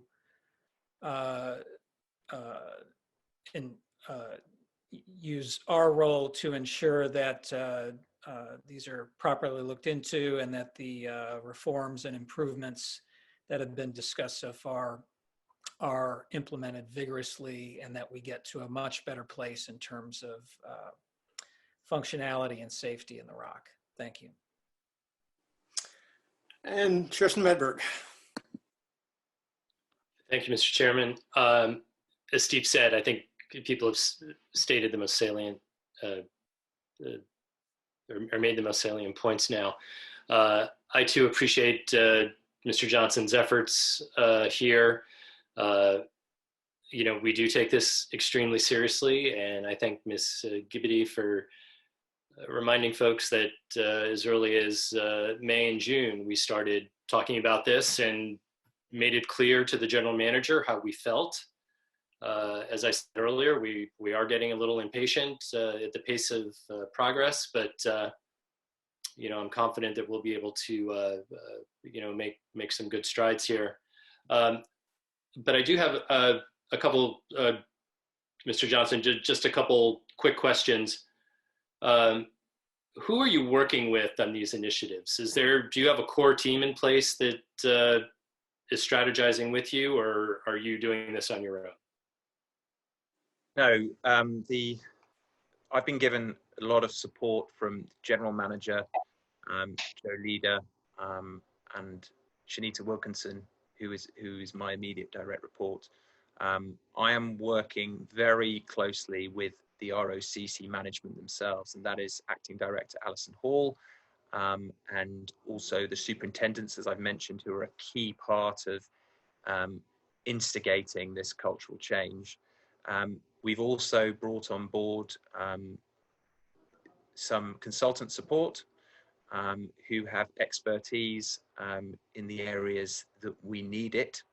And then lastly, I'm drawing on various resources, not only from inside the organization, whether it be in training or other parts of the rail organization or taking best practices from our bus operations control center, or what the police, the Metro Transit Police Department are doing with their control room, but also looking outside, as was already insinuated earlier. We have instigated a consultation and survey with other agencies, not only in North America, but across the world. And we have over 12 responses giving us advice on how best to run the ROCC. And also, we started to convert that written documentation into conversations. Only this week, we had a conversation with BART on the West Coast, the Bay Area Rapid Transit Authority, and also with Mr. Wiedefield's former employer, BWI, because we're not just looking at rail best practice, we're looking outside. There are many different control center environments that we can learn from. So BWI is another that we've had conversations with, and I've got more conversations with others lined up. So it's actually, when I say it out loud, it's a significant amount of resource that we're putting behind this. Whom do you report to? I report to Shanita Wilkinson, who is the Vice President of Rail Transportation, with a dotted line to the General Manager. How often do you meet with the General Manager? Meet on a weekly minimum basis. And I also have, that's the regular cadence. And then I meet with him more outside that. So we have conversations, we're in text contact as I try and bounce ideas off him and get direction and thoughts. So my relationship with the General Manager is very close at this time as we work through these problems and put the resources in place. Thank you. Thank you, Mr. Chair. Mr. Chairman, this is Paul Wiedefeld, the General Manager. If I could just add that one of the conversations we had very early, Jamie and I, was that we can't do this outside of the ROC. Meaning we can't have a bunch of consultants and Jamie sitting in a room and doing this and then saying, okay, here it is, this is how you do this. We are purposely having everyone in the room at different levels, right? So that we see the warts and all together. And either people are gonna get it and they're gonna start to change, or it isn't a good fit for them. So it was very important for us at the beginning of this to make that distinction, because the last thing we needed was an outside group to come in and say, well, here's how you do it, and then have the same people there not being forced to work through the issues with us. So that was a critical course we've taken. It presents, as you can imagine, some very challenging conversations, but that's what needs to be done across the board, up and down in the entire ROC. And Jamie's leading that at different levels. I'm engaged with it at different levels. Joe's engaged with it at different levels. Teresa's engaged with it. It's the entire team is engaged with it. So I just wanted to make sure you understand that this is, don't look for a report that comes out and says, this is how you do it. This is down in the trenches working through this. I wasn't suggesting that. I simply asked my question because I totally agree with you. That is the approach we should be taking, as you say, to see all the warts and all. And something that Stephanie and I think Jamie said earlier, the culture issue is really one here that is going to be key. And how do you do that if we don't engage with all those folks? And, but they too have to be honest with you all. And that could itself be a challenge. Right. No, sorry, I know you understand it. I just want to make sure the public understands that, is really what I wanted to get across. And I started my presentation really intentionally saying that I've been spending my first 8 weeks with the 100 ROCC staff. For me, being present in the room, which is more challenging than it usually is during COVID, getting the right people to be present in the room, it's challenging. That presence for me has been my main tool. As I build relationships, as I get to know the controllers, I get to know the maintenance supervisors, as I get to know the rail operation information folks who are in the room coming in every day. And as we've discussed, under more pressure than usual during this pandemic. So yes, I just want to echo what the general manager said there. And if I can't build those relationships as an individual, as a leader, well, we're lost. And that's where my focus is, just to be absolutely clear on that. Thank you. Thank you, Mr. Chair.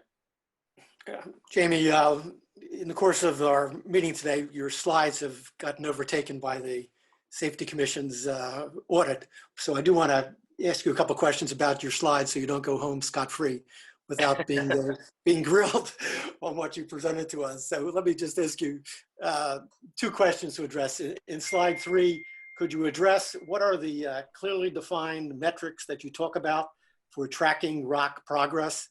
And in slide 6, could you give us the timeline in this process for the hiring of the new ROC director? I know this is not the be all and end all, but this is certainly a key element in achieving culture change to have a new leader of the ROC. So if you could just address those two issues, what are those clearly defined metrics and what's the timeline for hiring the new ROC director?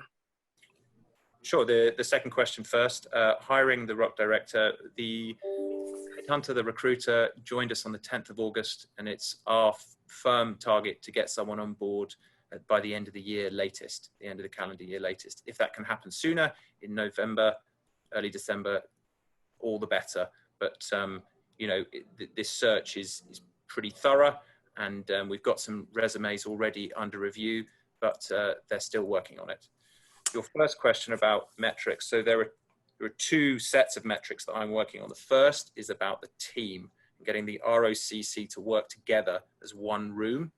And there are 3 groups of metrics: safety, focusing on the most dangerous things we handle, which are third rail power, trains and people, and then lastly, communication. So those are, and I can delve into more detail on those 3 metrics. The other is people, looking after our people. And as I said, the one-on-one meetings is where I'm focusing there, is just getting the foundation set. And then lastly, schedule adherence, which is a very well developed, mature metric that we already have in place. Then there's a second group of metrics which focuses on our progress, this team, changing culture. And under those 5 areas of focus, leadership through to training, I'm identifying separate metrics under those to grade success. So as an example, we've completed interviews with managers, we've completed a survey of staff, and those metrics relating to trust, communication, knowledge of our vision and mission, those will be monitored as we move through. So I can say to you and anyone else who asks, look, this is where we started and this is where we are now. Thank you very much for that. If in terms of the ROC director hiring, if you come to conclude that we're not going to meet that December deadline, please come back to us and let us know that looks to be a problem. Well, thank you. I want to thank you, Jamie. I want to thank you, other members of management. I think management has a better appreciation now of the seriousness that the board views this project of cultural change at the ROC. It's essential to maintaining the safety of riders on our system. And so we urge you to address, complete your program and address the issues raised by the Safety Commission's report and those findings as urgently as possible. And if that requires some special measures or special actions, as suggested by Member Horner, we would actually ask you to consider that, to treat this as a crisis. As I said before, we have a great opportunity when ridership demand is so low to take extra steps in order to bring the ROC up to the level of a safety culture that we're looking for. And if special measures and special steps are taken, I think other members of the board would encourage you to consider those taking those actions so we can bring the ROC as quickly as possible up to the level that you want it to be. So it's it's sort of the gold stone for ROCs across the country, rather than being one that's criticized and damned in repeated reports from the FTA and the Metro Rail Safety Commission. So I wish you good luck in your efforts. Thank you. So that completes our meeting of the Safety and Operations Committee today. With no further business to come before the committee, we stand adjourned. I'll turn the floor back to Chair Smedberg, who has a request for the board to meet in executive session. Thank you, Mr. Goldman. In accordance with the bylaws, I, Paul Smedberg, request that the Board of Directors convene an executive session to discuss the following matters pursuant to Article 2, Paragraph 9, subsections D, contractual or other matters involving confidential or proprietary concerns, or the investment of public funds where discussion in public would adversely affect the financial interest of WMATA. F, safety and security matters where premature release would compromise public safety. Is there a second? Second. Seconded by Ms. Gideby. All those in favor? Aye. Aye. Any opposed? The ayes have it. Thank you very much. And thank you to staff and the public for joining us today. If everyone would just